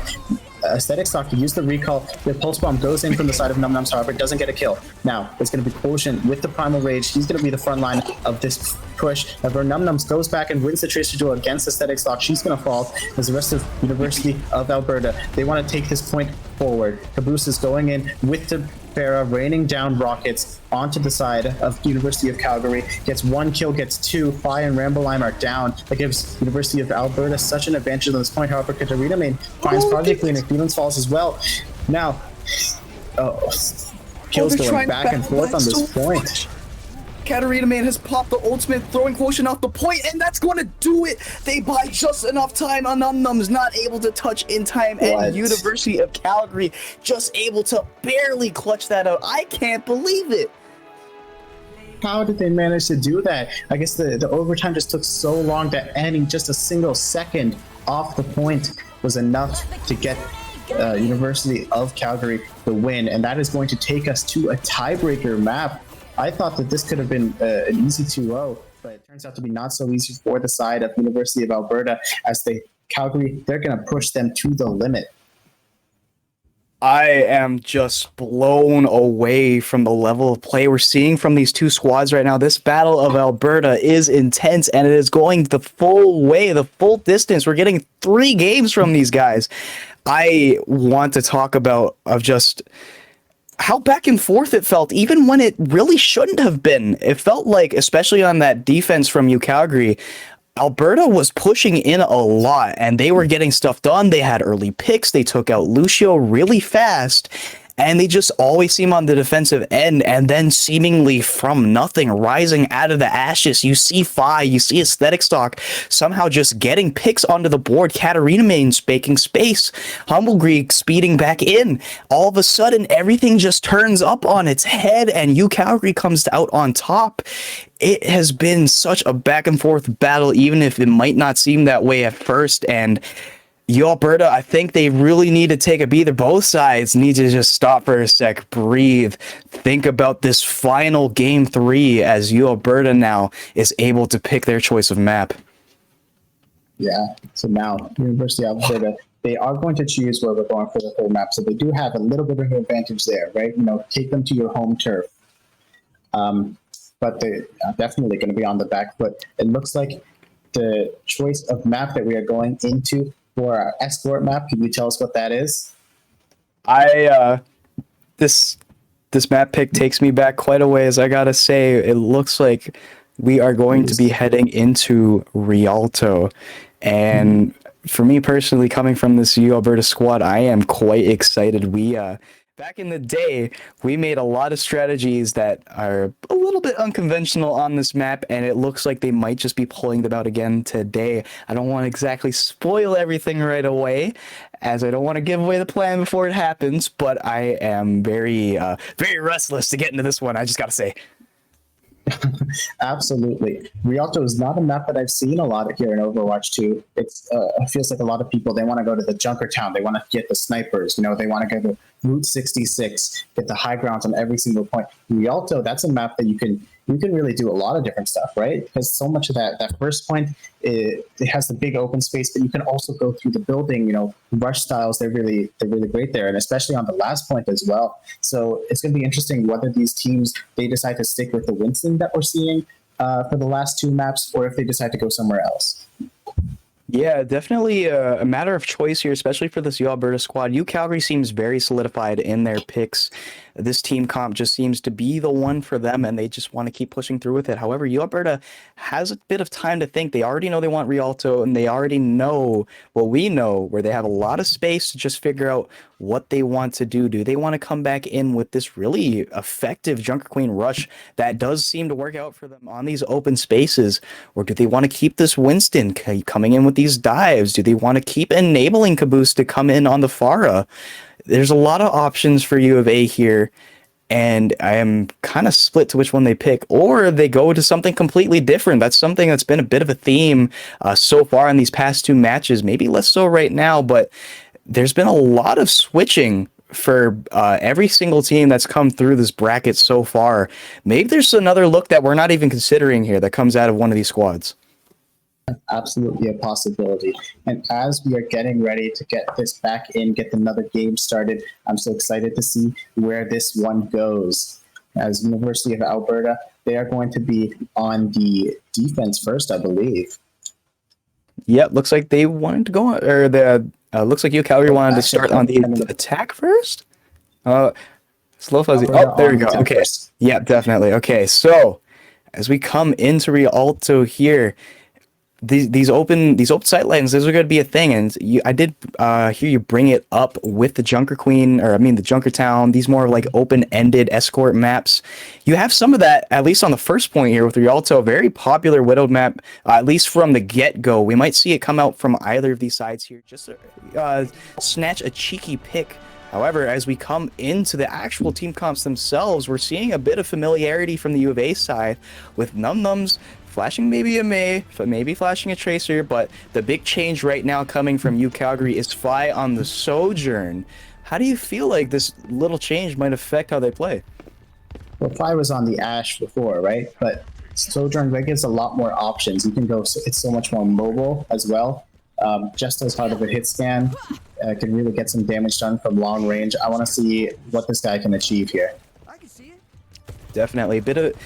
I like the allusion to the Ash because they have so many of the same options. They have like similar movements, similar area denying abilities, but Sojourn with the massive right-click rail might come into handy to help take out both what's on the ground and what's in the air. As Caboose and Feelings, this flying duo trying to take space here at the beginning of Rialto, and they do. Oh no! Unfortunate boop. Ramble Lime goes for a bit of a swim here as the first pick goes in the way of Caboose and the U of A yet again. They want to keep up this offensive pressure here, and they want to keep this Katarina main inside, and they're able to pincer them down. And that's already a 5v3 here for you, Alberta. That was so cool. Quotient uses that jacket knife just as Katarina main wanted to escape and pulls him right back in and gets that kill. And Quotient has found another kill. Where did that even happen? Fi goes down, and they're going to be doing 4v5 as this payload is already approaching the first point. It just feels like they're feels like U of A is playing with their food a bit, like they're taking up their piece of chicken and just peeling it back bit by bit. Every little piece of U Calgary seems to fall at different inopportune times, and U Alberta is able to just capitalize in on it. Finally, Aesthetic Sock coming in and taking out Prodigy Queen. That's a massive amount of healing gone from the little bit that U of A has, but they don't care. Num's keeping up the Tracer aggression on his own end. Num finds another kill onto Humblebeak. They're gonna fall as well, and Caboose lands a direct rocket onto Aesthetic Sock's face. As they're moving forward, so few people left on the side of Calgary, and they're gonna be forced back. First point goes to the side of University of Alberta as they start to take a little bit more space. Caboose wants to rain down rockets, not gonna let Fi even get started up here on the high ground. They capped that with 4:55 on the clock, and they still haven't stopped moving. It feels strange to see something like this, where you don't really see C-rolls like this too much these days, especially after seeing what we saw for the past two maps, where there's just amazing offensive pressure from both sides, and it was so back and forth. But we're halfway through Rialto. We still have another 4 minutes to go on this clock. We saw that again. Katarina just barely got out with her life. However, not this time as Num goes in for the kill. And so now Tracer duo onto the point now. Num has the advantage, goes the rest of the team behind him as Aesthetic Sock goes in with the Pulse Bomb, lands a crazy stick onto Feelings, as that's going to be a Pharaoh without her mercy now. As University of Alberta, they've still got the point presence. However, Calgary, they've got the point man advantage. So Aesthetic Sock finds another kill onto the other support on the side of University of Alberta. And Katarina main, ready with that Primal Rage, is going forward, trying to take space as much as they can as they push them back. Now this is what I've been waiting to see. We saw flashes of it in the last map, and it's starting to come into her own. Aesthetic Sock really starting to come into her own. We've seen some crazier sticks as this game has gone on, and she's just starting to clean up the rest of the team now. Fi is coming in with the ultimate, trying to rail in some rail shots, dropping down even to continue the pressure. Unfortunately, getting caught up by Quotient. They are going to eat that like it's lunch, and they want to keep the aggression going. Katarina main tries to go forward to get the kill. However, Feelings flies just out of the way, and they're going to be forced to use that ultimate. However, now catches the Mercy on the side in the corner. Pummels him to death. However, it's Caboose and Quotient finding more kills as they're going to continue to push this point. Fi on the Echo is going to be the only one left here as Aesthetic Sock is also in so much danger. Katarina main just barely manages to get back onto the point in time, but they're going to fall as well as University of Alberta. They're continuing to push this payload. That felt like such a beautiful play from Katarina Main too, holding up a Mercy in the corner. You don't really see a juggled Mercy, but because of that, that Winston was off point, and you just got to think like, oh, the point's still moving. Oh, they capped. Oh, what's going on?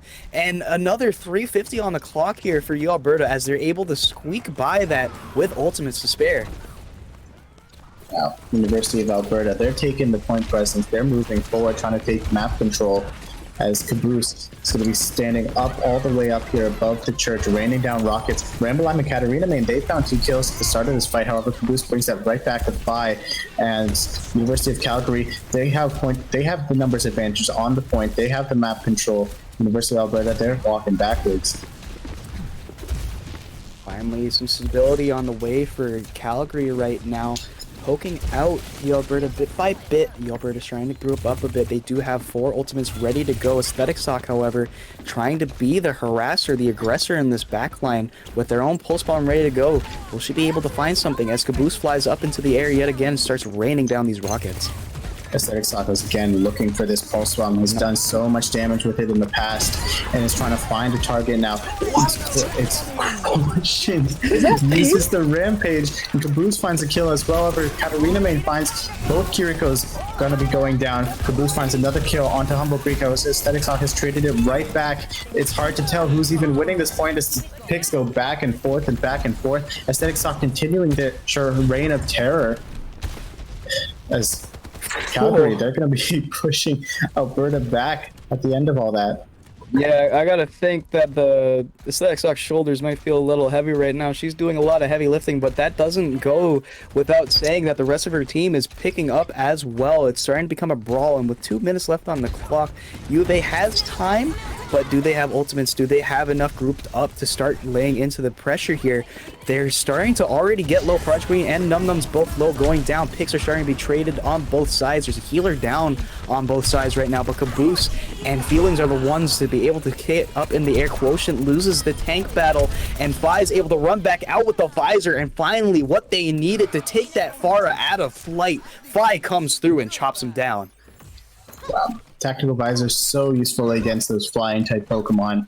Just picks them right out of the sky.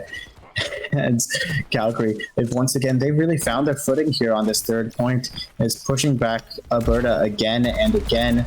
This is a great swap from 5, getting that ultimate. He knows what to do to counter these guys, and Caboose knows it too. So Caboose has swapped over to the Cassidy. That being said, Quotient lands a crazy knife onto 5, pulls him back, pulls him into the waiting arms of the rest of his team. As University of Alberta, they're going to be pushing forward on this point. Finds Katarina, finds Aesthetic Sock. The hero player is down as Alberta, they're getting closer and closer to this final point. It was such a subtle switch too. Caboose not only switching onto the Cassidy, but Num Nums and Feelings swapping onto Reaper and Lucio respectively. All of a sudden they go from this pokey comp to something really fast and aggressive, and it works out in their favor. They got 45 seconds on the clock just to clean up here slowly, and 42 seconds will be their final time, as the subtle switch at the end of the game is what pushes them over the edge. It's a great thought to swap over what's not working. You've identified the issue, go on to something that does, all right? So some great work from Alberta. However, you can't count out all the different contributions from the rest of the team on the side of Calgary. They've done such great work to stop the point on that, stop the payload on this 3rd point here, at least make it a little bit tough for the side of Alberta.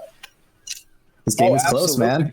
Absolutely. Like, just like you mentioned, like, we began this map with U Alberta coming into first point and going through it with about 5 minutes left. Even though they still full cap, they U Calgary was able to chop that time all the way down to a mere 42 seconds. They are starting to turn it up, just like they were in the last map. Aesthetic Sock leading the pack, being the captain of this team, really rallying the troops up now. And this offense, this push here from Calgary needs to be stellar. They cannot afford to give up any more time than this 42 seconds. If they are able to cap with less, I don't know. I don't know if they'll be even in it. Are they even able to cap at all? Because it looks like U Alberta doesn't want to go back on that flyer, those flyer combos again. They want to stay on this really death ball-y comp and just lay it into Katarina Main's face. Yeah. So it's Calgary's turn to attack. They're sticking with mostly the same things. However, it's going to be Fi on that Cassidy now. See if he can do any damage. That's not going to help. I don't even really want to comment like that. Let's just keep going. Let's just say they lost one there. You know, you know, it happens. It's whatever. Sometimes you get picked first, you know? Yeah, it doesn't matter where it comes from. Anyway, Calgary, they're sticking onto this point, at least getting a little bit of pushing progress here as they try to figure out a way to get back into this fight. Katarina Main is back, and he's going to be looking to jump onto the high ground and do some damage here. However, it is going to be difficult against Num-Nums, who has swapped over to the Reaper. That's so good to deal with the Winston. They like just can't even get close to you. Yeah, that's going to be brutal for Katarina Main and the rest of the squad, as Katarina Main is usually the one to start the aggression in with the Winston leap, but not really able to do that now. Alberta is staying up on this high ground really stable and starting to split off a little bit. However, there is the split now. Num-Num's finally falling down as Katarina Main finds the opportunity to come in and split U of A in half. All of them are pretty low right now. They're able to get back up. Num-Nums is back online and won't be able to be back on the point slowly, but man, they've bought so much time. They thought they were doing so well, but just like you mentioned, Calgary stealing it away from them. All of a sudden, there's 1 meter left for Calgary to cap, and picks are starting to be blowing on both ways. Oh, I actually love what they did there, but no time to talk about it right now as this fight is still going on. Project Queen finds the headshot onto Fi, and this point is just so close. Potion falls so low as the rest of the team is trying to heal him back up, and Caboose finds another kill onto Katarina Main. And I think this is the opportunity to stabilize, catch their breath a little bit, push Calgary back. That got really close. And something that I really want to point out is that as the rest of University of Alberta were rushing back to the point to touch it in time, it was Feelings and Caboose that were staying back onto the high ground, and that let them surprise Aesthetics off. She was expecting everyone to come back, but it was Caboose coming up right behind her to get the kill. Beautiful plan, executed great, but Alberta had a little bit of a step ahead. They're able to contest this high ground yet again, but Aesthetic Sock coming back in with a vengeance, upset after that last bit of aggression, mows down Caboose immediately. Quotient trying to dive in and make up for what's going on. Fi goes down early, a big beat from Feelings to keep everybody alive as Prodigy is fighting for her life, unfortunately caught up by Katarina Main, juggled into the corner, down and out. There's 3 remaining members of U of A contesting this point right now, and Quotient able to make that difference a little bit more in their favor. Yeah, Umber Lima is going to be the one to fall because University of Alberta, they're stabilizing a little bit on this point. However, the fight's not over because Aesthetic Sock has found another kill onto Num-Nums, and University of Calgary, they're ready to come right back in here. Katarina Main has fallen so low, has to get healed up before they're ready to stage another dive. They want to be careful with this too. This is exactly the comp that U of A will strive on this little underpass. Katarina Main needs to be so careful to not go in crazy and find out Quotient just like that. Aesthetic Sock tried to throw in a pulse bomb to try and clean up. Project Queen was able to save her teammate with the Kiriko, but it's ultimately not enough because after that there was nothing left in the tank as all of Calgary is able to converge finally onto the point. With 3 minutes on the clock, they're able to cap and push past this first point. Great work from Calgary, and while that pulse bomb was going in, and Project Queen, she was forced to turn her attention to get that Suzu online.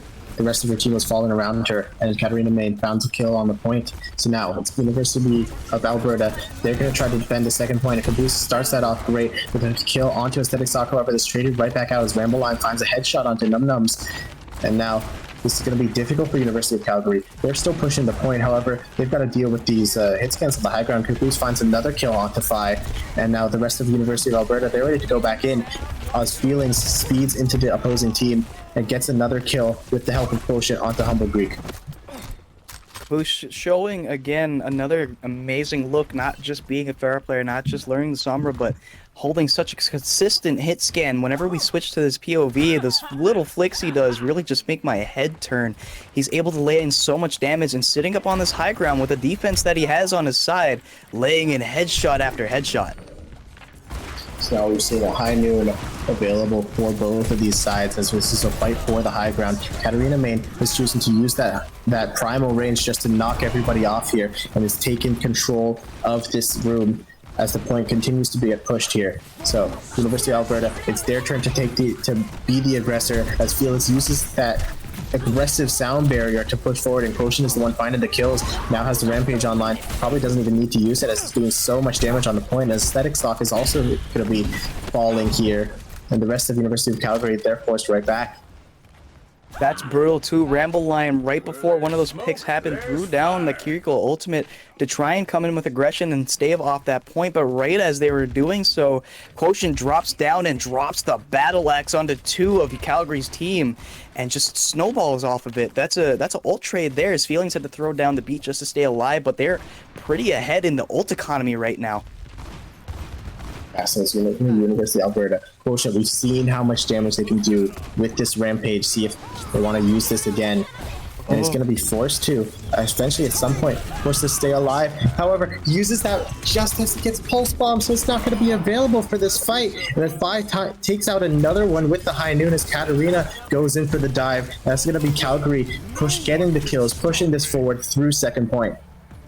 Finally, Fi showing off what they can do as well. This Cassidy on both sides being a crucial pick for these team comps, albeit in different ways. Both are trying to stave off, but Caboose really wants to shut down Aesthetic Stock's flanks, and Fi just wants to keep everybody at a decent mid-range where they can just lay in so many body shots and headshots just like that.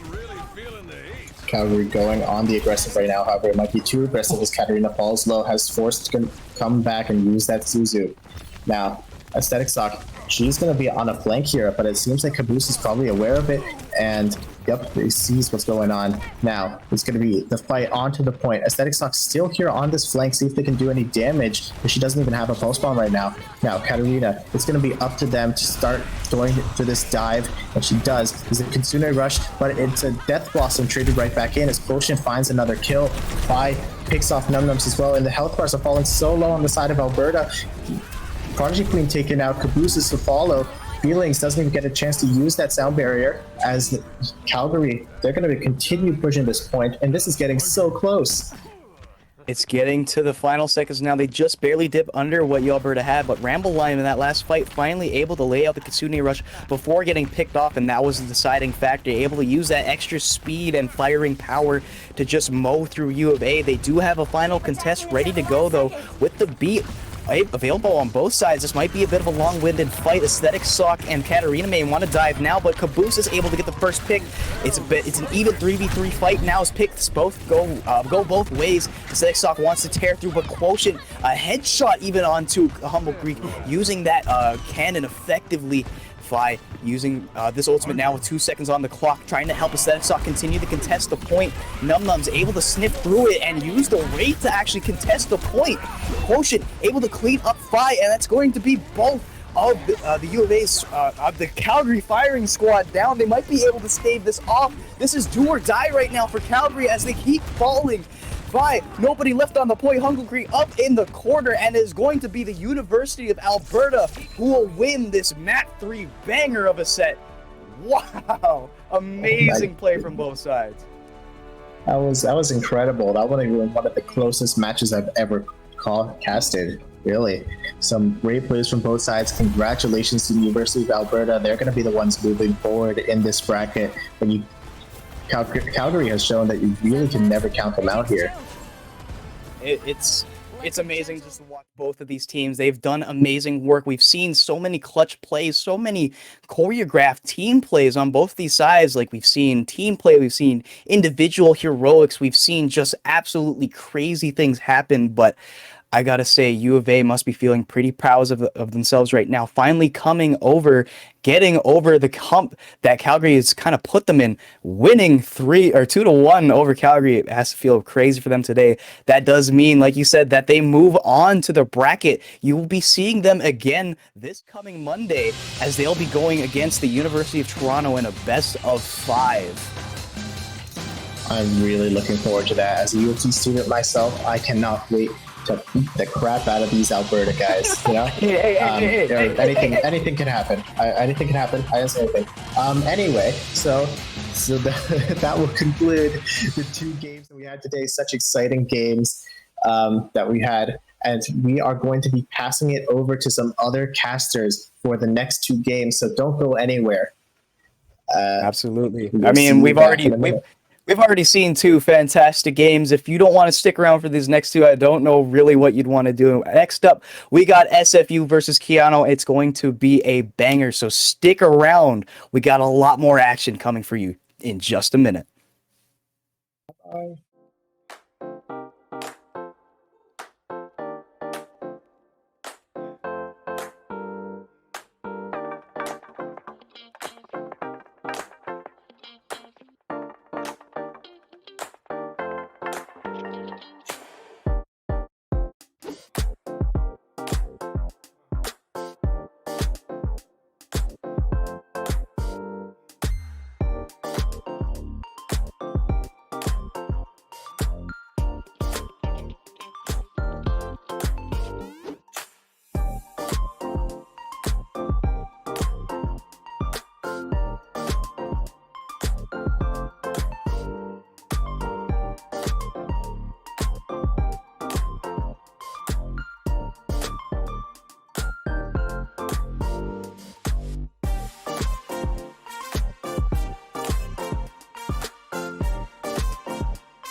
Welcome back, everyone, here to the CIE. We got a fresh set of faces for the final 2 matches of the Overwatch 2 tournament. I'm very, very excited to be here. My name is Orbital. With me is the fantastic Nerdy Bird, and we will be covering 2 more of the top 8. Gonna see who moves on to the semifinals. Nerdy Bird, how you doing today?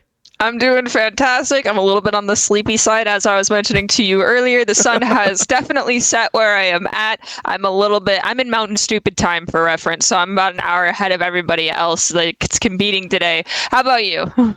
I'm doing all right. You know, I'm about 2 hours. I think I'm 2 hours ahead. So I'm like, it's having some fun here. And I mean, the matches have been phenomenal as well. And to think this is only day number 1. Throughout the entirety of the week, we'll be having so many other matches going on. I know we had Hearthstone earlier. There is League of Legends. There is Valorant. And not just that, for anyone out there, I always want to showcase this. And I think this is fantastic. CIE will be running panels. These panels will give you introductory courses and a little bit of insight into these different options and opportunities for so many people. I think that starts tomorrow at about 10 a.m.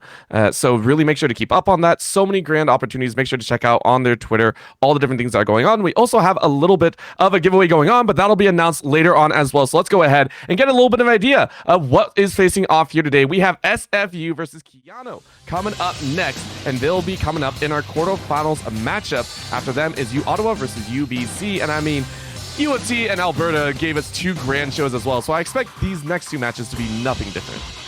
Most definitely. I mean, personally, you've cast with me before. Whenever we have this series, I'm not a fan of best of ones. I don't care what game it is, unless it's Valorant, actually. That game, I'll admit, best of ones sometimes acceptable. But Overwatch, I'm always like minimum best of 3, best of 5s are like the sweet spot for me. And from the caster and player perspective, I love going all 3 maps. The distance is where you want to go. Map 1, you're testing the waters. By map 2, I expect it to be 99 and 99 the entire way, so to speak. I mean, like, 99 is only going to be happening in Koth, our first map actual type, which most likely, as per usual, actually will be Lijiang Tower. But then beyond that, you know, I expect to be going into overtime and having that be the theme throughout the remainder of the series.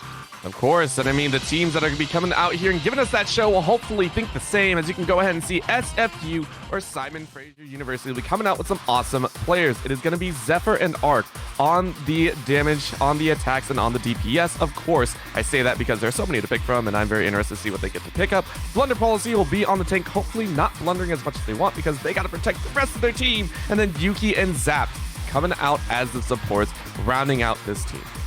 And then over on the side of Keanu, it's Nyx, Clover, Mago, as well as Coda and Purity to round out that support roster. And you can see everyone's preferred favorite picks here as far as what characters they like to play. I love the Cassidy changes. Some people hate him. My friends and I currently call him the hinder guy and love to sing, you know, Lips of an Angel anytime one of us starts getting hindered. But it's just, you know, our coping mechanism because we can't move. I always feel so bad. It's just like, man, why can't you let me play the game? But, you know, we'll see if the teams can play the game later on as well, because as you said, we have a phenomenal set of matches here. And as you had also stated before, the map is going to be Lijiang Tower to start off here. Control is always so interesting. We've seen it now, I believe, twice in the matches that have started out. So the fact that we get it a 3rd time means this will more or less be the stock standard for the rest of this tournament. I mean, let's be honest, Collegiate has nothing less than established that this is the go-to. If you go anywhere else, you are in trouble and you are deviating from the meta. Yeah, it's that, and then the fact that no one in Collegiate anymore is allowed to TP directly into window. Everyone has learned their lesson. You TP on the platform and walk into the doorway, lest you end up being on a highlight reel of the week and used in promotional videos as you sink into the abyss of the holographic fish. We do see we've got Zephyr pulling out on the Symmetra, so there's definitely a plan to TP. Not positive if it's on the point or just out the doorway. Looking without the Lucio, most likely out the door and a Tracer swap. We'll have to wait and see. Of course, time will only tell, as you said, but here we go. It is going to be a Zephyr swapping out here. Got the teleport down, and of course, it's straight over the bridge. Let's see what the opener decides to have, and of course, it is just a clean start here. Magoo sitting there with the JQ, just holding off for a little bit, or at least in the center here, but for Arc and Zephyr, they're trying to battle their way out and forward. Zephyr off on the wings, looking for a little bit of pinch, and great tag down on the back line. And it's going to be grab. Purity is down. What a snipe. I mean, immortality has been taken down, and once that is immediately tossed out, you see the frisbee, you call the frisbee, that is your go button. The enemy team, they're playing a spam comp. They're waiting for those types of cooldowns, and that is exactly what they looked for, but unfortunately, both their supports are also down, so it's going to make it a little bit rough here. We did end up losing Nyx, and Mago went down as well, so pretty equal as far as manpower currently, but that accretion hits Lucio, manages to survive, but Zephyr doing a little bit of pepper damage, might be able to find a quick elim here to set things in their team's favor. Ooh, and not just that, getting some help on the back line. Arc and Zaps getting in on the action, and this is exactly what they want to do. They were on the cap earlier, could not complete it. They were getting challenged, and now they get to follow through. So a very nice start. Took a little bit longer than I'm sure they would really like, but of course that gave time. Take a look at the ults. You can see Zephyr, Chaotic getting ready with theirs. Clover, Coda, Nyx, and Purity on the other side. Got a little bit more time to work through, and of course Magu swapping now once again. JQ out, Wrecking Ball in, and I think this call early on is a smart one. I agree. I mean, the one thing you got to look at is how both these teams work. Everything comes down to resource management, and when you're working with Jotes, which is what they were originally running with, it's a brawl comp, and so your sine wave happens really quickly and goes down really quickly, whereas the spam composition, it's a very slow uptake and a very slow downtake. And with that in mind, you swap over to the Wrecking Ball, you pull out all of those resources, you box them into a corner, and you roll through them. However, your Wrecking Ball went in and they still had every cooldown. Your supports did not. You get eliminated. That is just coming down to letting your supports know, hey, I need to roll through, and making sure they can protect you. Not just that, Chaotic, another thing that did happen, Chaotic, I believe, tried to use the ult, tried to grab a couple on the other side, and did not have the impact that they wanted. Left a huge gap in opening, so great swap over. But again, time to go. Let's go ahead, have our first attack. On the other side, Arc and Zephyr are going to give it their best shot. Zaps gets a kill. Purity is taken out once again at the start. But Magoo goes off, gets two. Arc is able to fire one back, but the eliminations are coming in fast and thick. Clover in the front lines, dealing damage to Chaotic and Zephyr. Still eliminate a few more. Chaotic getting pushed out of the zone as well. And all of a sudden, that point is looking a mighty tasty. Of course, time is ticking down, so more percentage is ticking away. Finally, Coda goes down, but now Wrecking Ball back in. Magoo had enough time to respawn and get it. Even the minefield surviving for so freaking long.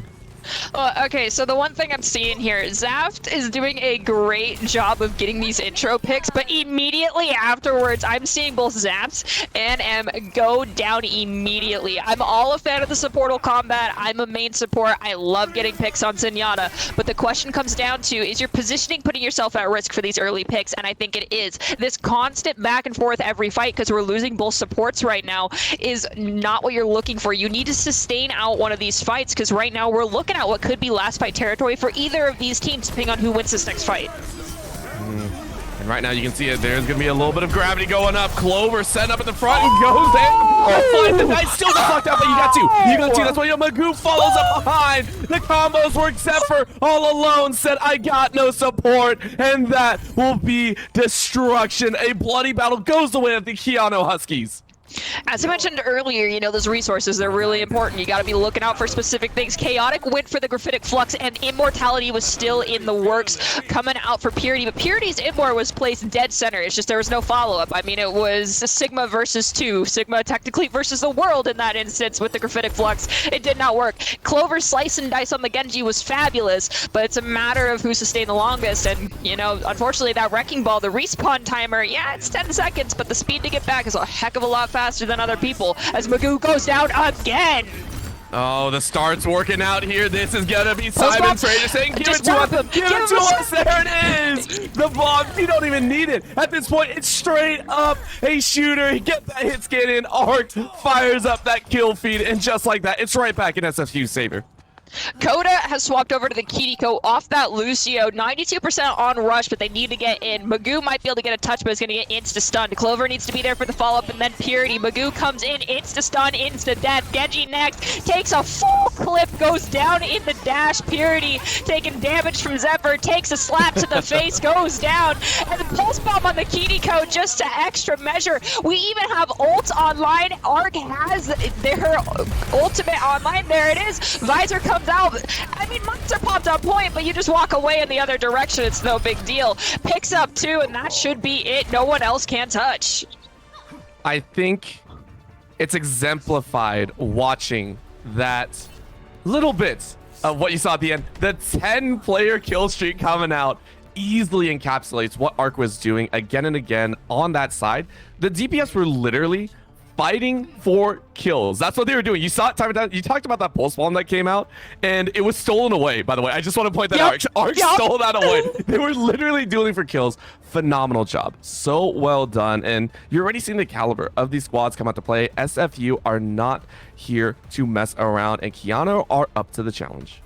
I just really, things got a little bit too close for comfort. If you're a player, you always want to win heavy-handedly. As a caster, I love it being close. Give it to me. It gives me the storylines to talk about. But honestly, Zaps, I'm looking at you right now. You cannot be going 1-for-1 on deaths and kills. It don't look too good. You need those support stats to come up a little bit. TP at a point, pretty standard. Magoo on the Reinhardt.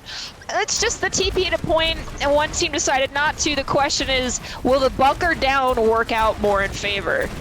Of course, and will Zaps fall once again in the 1v1? That's the other question, right? No, it's actually going to be Arc and Clover. Arc finds one, and you can see the HP bar is bleeding now. Clover already down, means Nyx is on that firing line. Magoo taking about 50%, and still the give. I do appreciate this one, giving Oversight, saying, okay, we can't get it. They already had momentum. Zephyr with that TP has worked wonderfully, and now setting up the rest of the beams. It comes down to, honestly, once you're already on point, you lock down the front, you get the car wash set up, the half car wash, because it's not as big as it used to be. I miss those days. And then you just keep bobbing and weaving on someone on right side, someone on left side. Make sure there's no flankers. But there is no one from the attacking side right now who's looking to take these wide angles. They're all trying to be in the safety of Reinhardt, which is not what they need to do. As we have Coalescence come out, Magoo gets eviscerated. They got the cancer. Zephyr manages to go down to Purity's Coalescence, and we have a pickup on Lucio. Those beams slow you down, and then Arc comes in, picks up a three-piece combo. Everyone's back in the Shadow Realm. Arc is the pinnacle of what every TPS wants to be. It just sucks here. You're playing Soldier. That's all you're doing. That's going to be chaotic finding the mirror kill. Oh, the Reinhardt goes down. Magoo falls so quickly.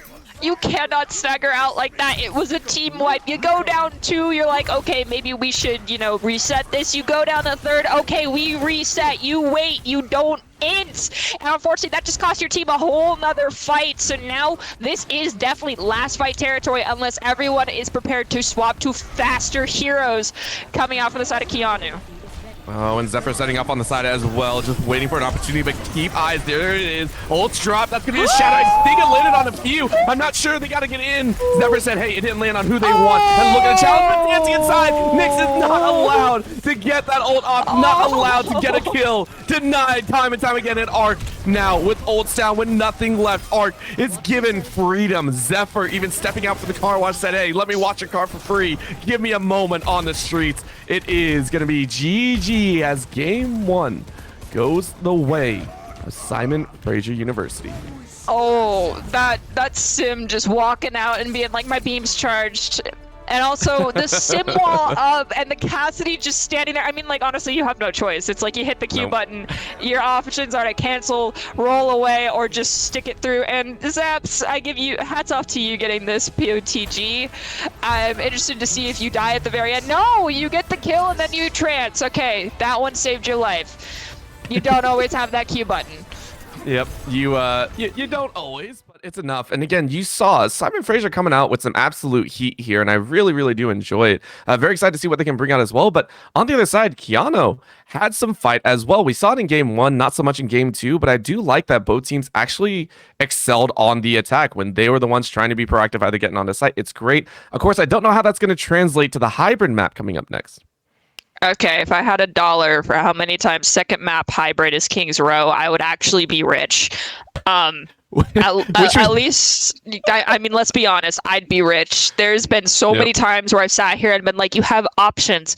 You can go Blizzard World. Do you have any idea how gorgeous this map is? Can you please pick something other than Scrims Row? And it's still Scrims Row, so I'm normally like under a desk crying when I've been doing an entire tournament and I've only seen King's Row as second map all day long. And it's looking like, as I'm talking about it, I have manifested it yet again because it's King's Row. That would be another $1 in my piggy bank that I would desperately need, and another chicken nugget in my stomach, so to speak. So I'm expecting some Ramatra brawl comps, but I could be wrong. Oh man, I don't know, man. That's a hard one to call. My question to you now, my question to you, Nerdy, is which is worse? Which would you gain more money from? Kings Row or Lijiang Tower? At least in the collegiate world. I want to ask that. Which one would you earn more money from? Kings Row, ironically enough, because one of our fellow friends, Septilence, he and I like to throw a wrench in the plans of a lot of collegiate players who are like, oh, the standard's Lijiang. Yeah, the last LAN that he and I worked at, not the one that was in Arlington, but the one before that was in my hometown. For grand finals, we looked at the teams and we're like, guess what the first map is? And they're like, Lijiang? And everyone's faces lit up. And we're like, no, it's Ilios. And everyone got so upset.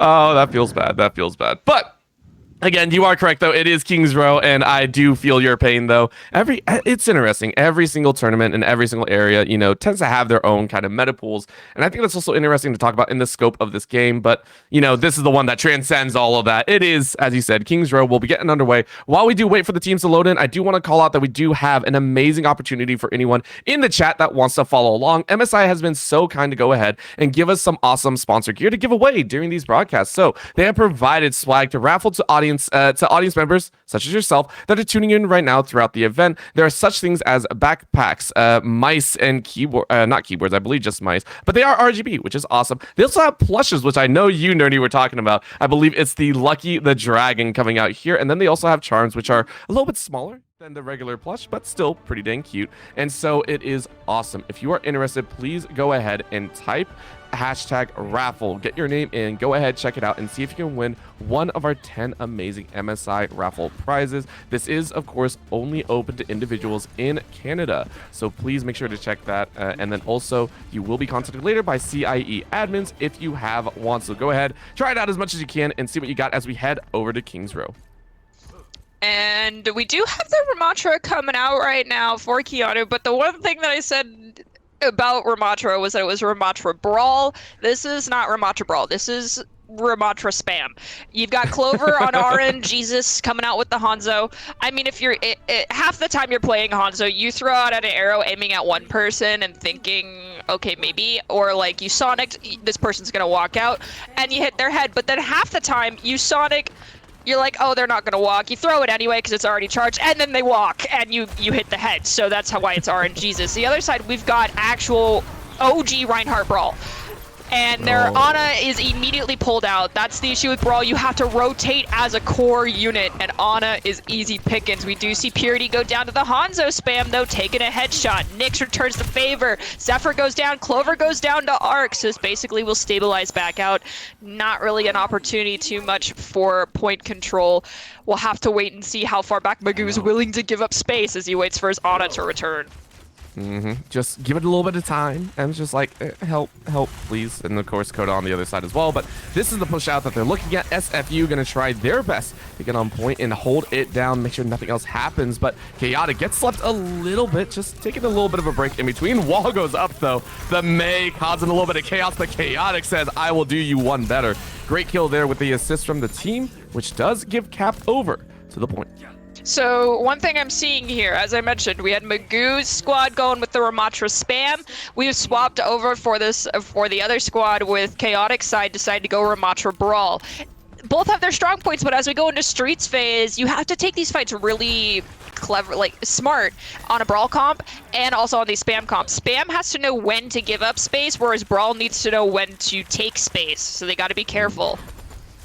There's always that little give and take. You got to know the exact line to toe if you want to get a little bit chancy and dicey. And I also love the fact that, again, as you all know, as you said, scrims row is there, but whenever teams break out of the norm and break out of the scrims, it is very fun. One of the things I do want to watch for is Zephyr, and I also want to see Coda and Clover try and get in on this as well. The ability to start manipulating some of those other areas and start really getting, or not Coda, sorry, Clover and Nyx, to get a little bit spicy, go for the angles, get around the corners. I think that is something that I truly enjoy, finding those lurk plays. Right now, though, getting in the face, this is going to be the call out. Clover getting right in the mix, right in the front lines, trying to lock down a couple arrows and chasing forward ever further. On the high tails, though, this is going to be locked out into the center. Tries to climb a wall, can't really get too far, and now gets taken out by Chaotic. You walked a little bit too close to the sun. Chaotic running forward. It's all over. That's 3, almost 4.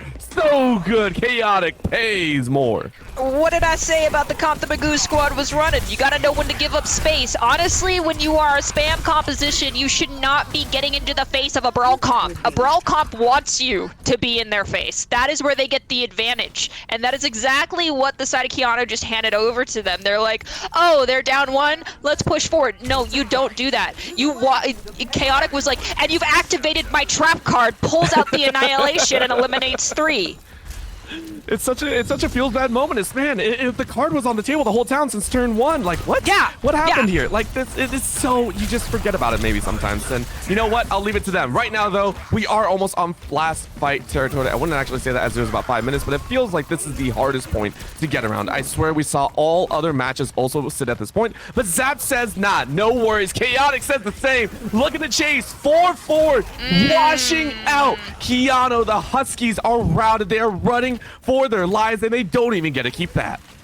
It's spam compositions, you play for the long fight. You gotta take strong angles, you gotta poke out things, you gotta get cooldowns out, and you need to anticipate that Mei wall cutting off your Ramatra, so Ramatra has to play a little bit more hesitant. We lost the Baptiste, we don't have the benefit of Immortality Field, we don't have a Lucio who can frog hop over the wall to save you. We do have Purity coming up on Trance, but the issue is that M has decided to go over to Ana, so, you know, Transcendence, you get nated, you get deleted. It's just how it works. Clover, though, is gonna find a help out Nyx, get the eliminations on Chaotic, but Magoo goes down as well, so both teams stagnating right now, waiting on respawn. Zen is still coming back, too. Pop Dragons to try to stabilize. Zaps gets consumed by said Dragons, and Nyx pushes forward, claiming this at corner, which is fine, but going past this is where you start to get in hot water. I mean, it feels like they have to, though. This is almost desperation to push forward and gain some ground of your own, because this is also the first time I think Keanu have actually been able to successfully defend without major losses. First time they're actually pushing the payload back, and even when it was on control, they didn't have much of an advantage. So really, Clover, phenomenal ult, even though it only caught 1. It's enough. You create a little bit of space and tick down that time, because if they did not do that, this is still on track to be the fastest attack I think we've seen here today. So really keep eyes on that timer. 3 minutes. That's what Keanu are trying to hook down. And Denial! High noon comes high! This is where I wish I had a button to push that's like, I need that clip that, give me the instant replay, because Mei walls up. Nyx uses the payload and jumps up onto it. High noons, before the high noon animation is fully completed, there was a whiff on a sleep on him. After that, after I believe the whiff on the sleep was called, the nano boost came through. That was calculated. It was so good, and it was such a needed moment, but they have to be able to make more plays like that one. Nyx and Magoo are able to find 2. They need a few more. The minefield set down at an optimal spot. Once again, defense around this corner is crucial. Clover and Nyx find more. All of a sudden, this is Simon Fraser looking a little bit tired, as that is the 3rd attack around this corner that they have been denied. Right now, honestly, they need to keep in mind that the ball is going to be a nuisance. They are playing the disruption gameplay coming out with this wrecking ball for Keanu, and I love it. It works great. If teams don't know how to manage their attention, the resource attention goes way too far in one direction and someone gets deleted for it. And we've got the Sombra to even add into that, but Magoo has decided to go over to the horse as we have Arc pick up 2. I'm an Orisa fan. I like seeing it. The horse is finally here, but will the horse come in clutch for the squad? No, the horse is going to be sent off to slaughter to a farm up north. I mean, at this point, we are beating a dead horse, as that is going to be the finish here. Minute 35 still left on the clock, as an amazing job by Simon Fraser. But again, Keanu did come out with a solid defense around that corner. It's going to take a little bit of time, though. So, eyes are open. Once again, we are seeing that the attacks from these teams are looking solid. Of course, the question here, do you get locked down and bogged down by the control? Honestly, I think if we saw a little bit more dynamic options from some of these players, like, hats off to Magoo doing a great job trying to counter swap and make up for what they are feeling like they're lacking against the other team's composition. But you need to be a little bit more dynamic in these instances. A minute 35, pretty standard for a King's Row cap. If you're gonna full cap, there's either sub 2 minutes left on the clock or nothing left, and you capped an OT. But with that being said, there were some things I'm noticing, and it's not fixing what is broken Mm-hmm. and rectifying that, because my biggest concern is this taking space when you shouldn't, as I mentioned in Streets phase. And that really comes down to your supports. Your supports are going to facilitate what you can and cannot do. I'm sorry, I just needed a moment. I appreciate you, production. I didn't even know that spray existed. No, is that a two-part spray? Is that what they did? Yeah, that is so cute! Oh my gosh! I knew it! But yeah, so Zaps, I'm not saying you are a limiter for your team, but you are, you're putting a cap on the gas and making it a little bit lower for your squad. Your healing is lower. You need to rely on those discords. If you're dead, your team is going to struggle. You can't claim space like you can with Coda on the Lucio. Lucio just waits out for that amp to come back online. You wait to see one thing get used, like May Cryo Freeze right there, and you amp speed into that back line. That's all you have to do, and there's no choice but to back up. And if someone from this defensive squad goes forward when they need to be backing, it's bye-bye. Oh man, just from the books, from the playbook to actually performing, they did it. Nerdy, you called it. Every piece of the way. Phenomenal job there. It is the quickest take that we have seen here. There was not a moment to lose by the Keanu Huskies. They said it is ours. Straight up, no cap. This is it. Just like that, they have 5.5 minutes to go ahead and push. And remember, minute 35 left on the clock on the side of SFU. This is going to be fun. A Magoo's health bar. Did you see? Oh my gosh, it went down to like nothing. And the issue there is because they were running double main. They ran Lucio, they ran Zen, which the swap over to the Moira, great, but Magoo pushed forward with the Lucio and almost got deleted. So they had to back up to Archway, where you need to be in front of Archway, because losing this control, you can get stagnated here for so long as we have the Annihilation come out.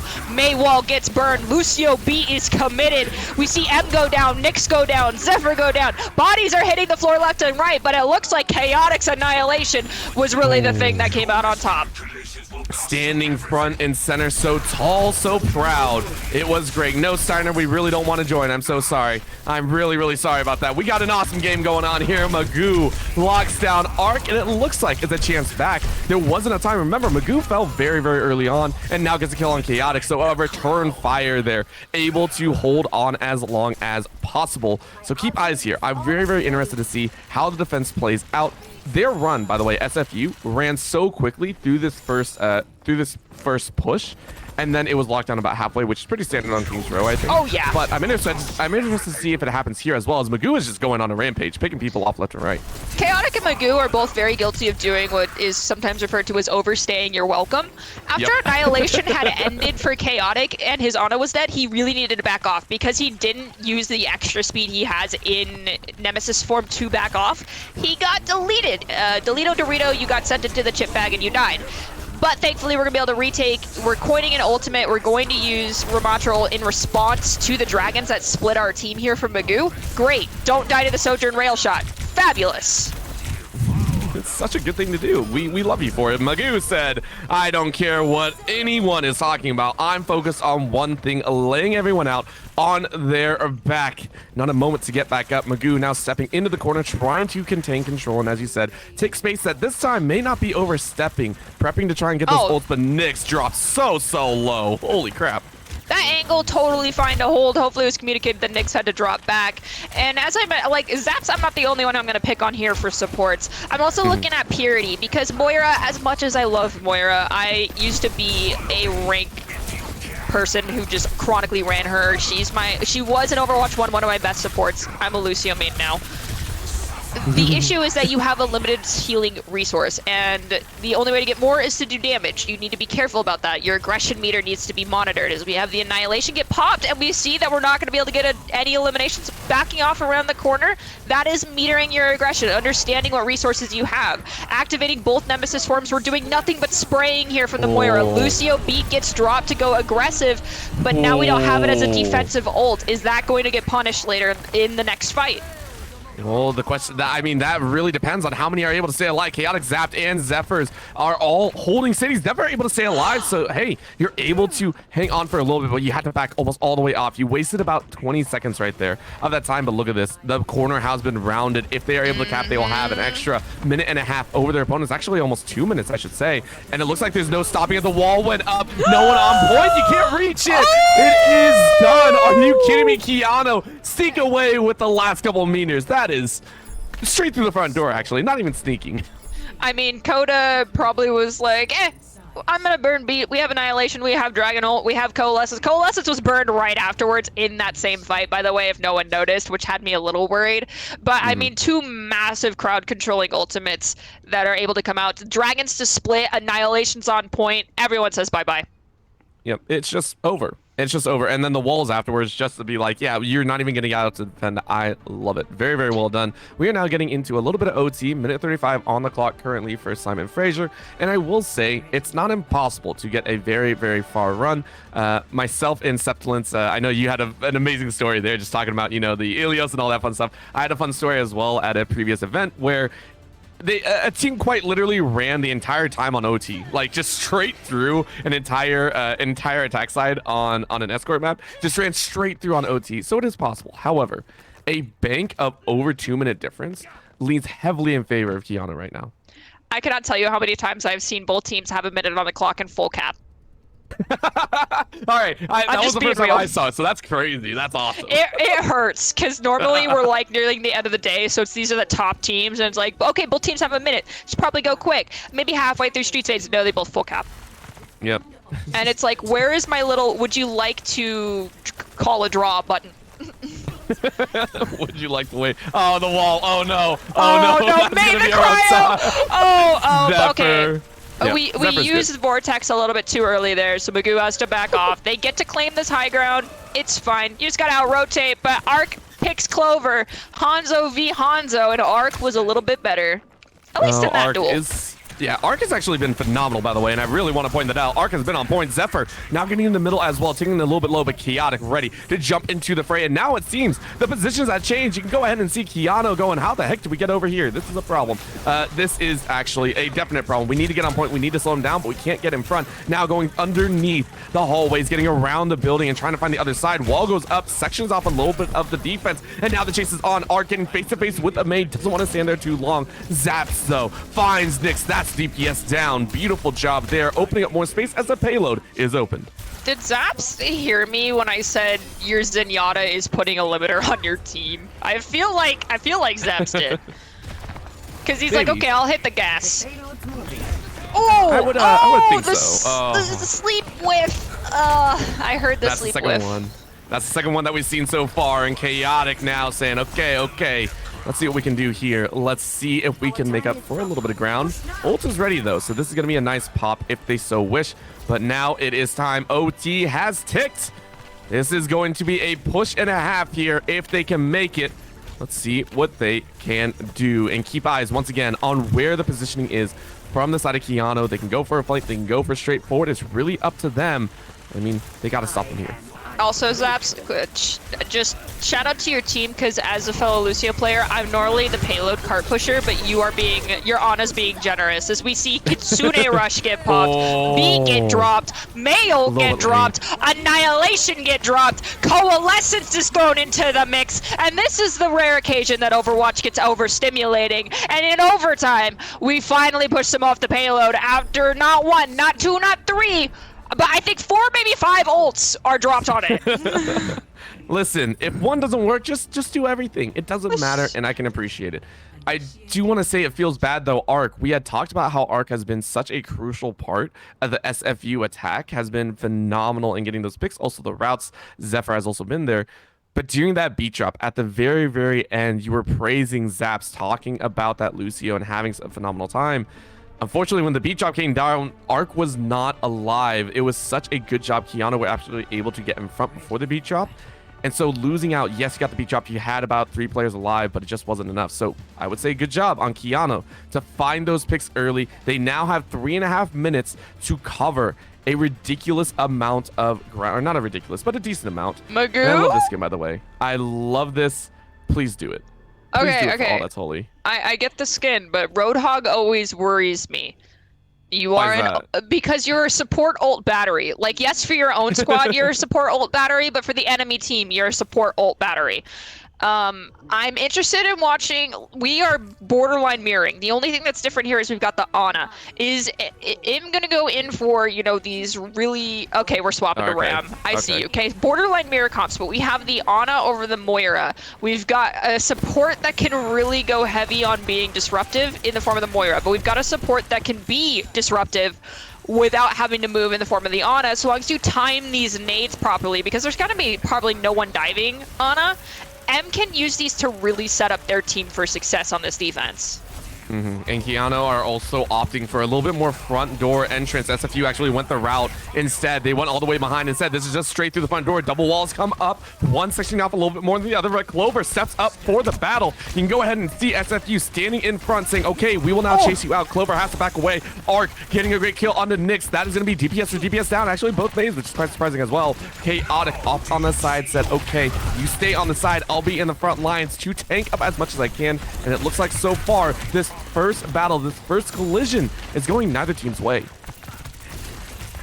It was really interesting. Both Rams dropped Vortex in the exact same spot on top of each other and just had their shields up. So it was like, okay, this is a null fight. We ain't doing anything. We'll Yeah, it's stay like- right here, wait for it to reset. We've got no resources. I saw you Ooh. use Nem first, and then I popped it and accidentally killed it, and then I used Vortex, and so did you. But the Annihilation will be popped first instead by Chaotic. We do lose Arc, so we have to coin another ult in the form of the Coalescence to equalize. And Magoo is going to be following up with their own Nemesis, well, Annihilation here very soon. Do we need it? Perhaps, because your team is starting to dwindle as far as resources and manpower, but this isn't the only portion of the map you gotta win, you know? Yeah, there's so much more, and honestly, huge job by SFU to actually lock down on this point. Remember, it was 3.5 minutes on the clock. You've already ticked off 2 on control. They haven't even gotten a third. I think this is phenomenal. This is amazing from SFU, and not just that, you have the ults ready to go. You just don't have Chaotic. So multiples ready to go. The Dragon's ready to cry out. The Blizzard as well. These are all big tickets that can completely hold you down for another 45. So Keanu had to play this carefully. They have 3 other. Oh, Blizzard goes down. No, they've immediately locked it out. There is no chance. Beat Drop goes down. Zephyr, Chaotic, step forward. They have all the shields. They have all the heals, and they have all the HP in the world. This is Keanu. Push back into their cave, straight back into spawn. And you heard Orbital mention it, the 45. We were talking before the show, before we got on, the show had already started, and we were observing that, you know, it's 45 seconds roughly that you get per fight. So when you have like that just above 1 minute threshold, you've got no room for error. You get a single fight. That is why there was a double main support push coming out, and it worked. We had to make the Moira swap, and that slowed them down a little bit.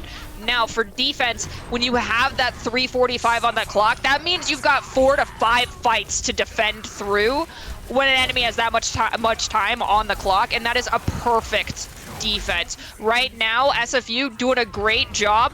They're down to just 2 people on the point. Wait, no, Zephyr was still there. They managed to survive another. 20 seconds left, but there's only 3. They're trying to get out someone quickly who's staggering themselves, but this is the 15 seconds here where if you go fast heroes, you get there quickly because of the respawn timers. You theoretically could get them in bad positions and win this on attack.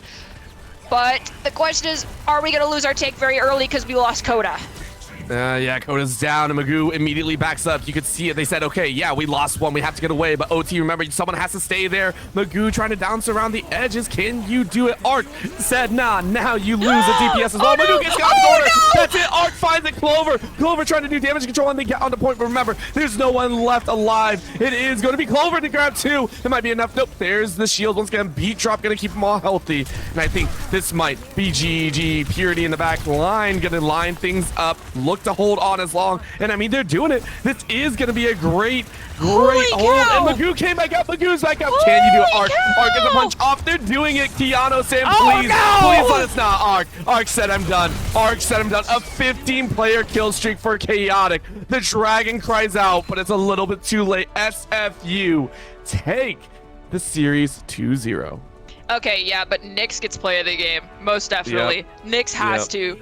That Deadeye, oh my god, chef's kiss moment. Like, We gotta That see it was again. phenomenal. Here it is. Maywall hops up, sleep is whipped, Nano, three-piece combo. Can you make it a 4? You will, and then your Portal Combat comes in to clean up the rest. Oh, it's so pretty. Getting to look back at it now, we're just like, oh, that was so good. That was so amazing. But honestly, the games both held phenomenal moments. And I say that word over and over again, but because it is, it was very, very action packed. And again, the teams were also very straightforward. These teams didn't decide to never really give up. And I love the attack. So SFU going to be moving on into the semifinals. I'm honestly interested. We saw some of the matches earlier, Nerdy. How do you think SFU stack up? Right now, because I saw just the variation that I had been discussing with you in the first half. I saw that they made swaps. They realized that you can't. The tempo control today, they weren't feeling the slow pace. They wanted to, they didn't want to be the tortoise. They wanted to be the hare and not fall asleep at the end. So, swapping over to that Lucio and staying and committing on it and understanding your resource management in that situation was working out for their vibe. And if they keep doing stuff like that, problem solving, theory crafting on the fly, I foresee them being pretty successful. All right, well, there you go. Some eyes are looking there, but we have one more series to get through. It is going to be University of Ottawa coming up against University of British Columbia. So please don't go anywhere. The CIE will be back in just a bit.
Welcome back, everyone. We're excited to be here. Unfortunately, we do have some news. The teams were just too dang excited. They were too ready to go. They were too happy to continue playing. And of course, that does mean that alongside SFU, we have gotten word that UBC and U Ottawa actually played at the same time. And because of that, it is over. UBC have moved on into the semifinals bracket and will be facing off against SFU later on. A little bit sad, but at the same time, we will see them on Monday. That is when we will be seeing some Overwatch action starting at 2:30 PDT. That is specific time. And of course, before that, though, we'll have so much more. As I said before at the start of this broadcast, or at when I hopped on, of course, that was like a couple minutes ago. There will be even more action, not just video games. There will be panels between experts and people that have just been in the industry for quite some time starting tomorrow. Starting tomorrow at about 10 a.m., we will have our first panel of experts and people that'll be talking about their experiences inside of esports, as well as some of the other things going on that'll be going out throughout the entire week, all the way to the July 1st. We will see even more. Of course, there is another tournament running on Sunday evening as well, which is going to be League of Legends round robin to kick things off throughout the week. That, of course, will start at 2 p.m. So much action to see here at the CIE. I do appreciate everyone tuning in. Nerdy, any final words to say before we close it out here?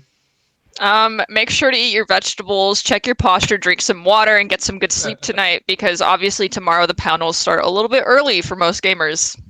Oh yeah, I mean, is it bad to say that I used to like never wake up before 12 during like the summertime? It was so bad. No, I mean, like, I'm on vacation right now, and I was like, I'm gonna sleep as much as I humanly can over summer vacation, and it's been great.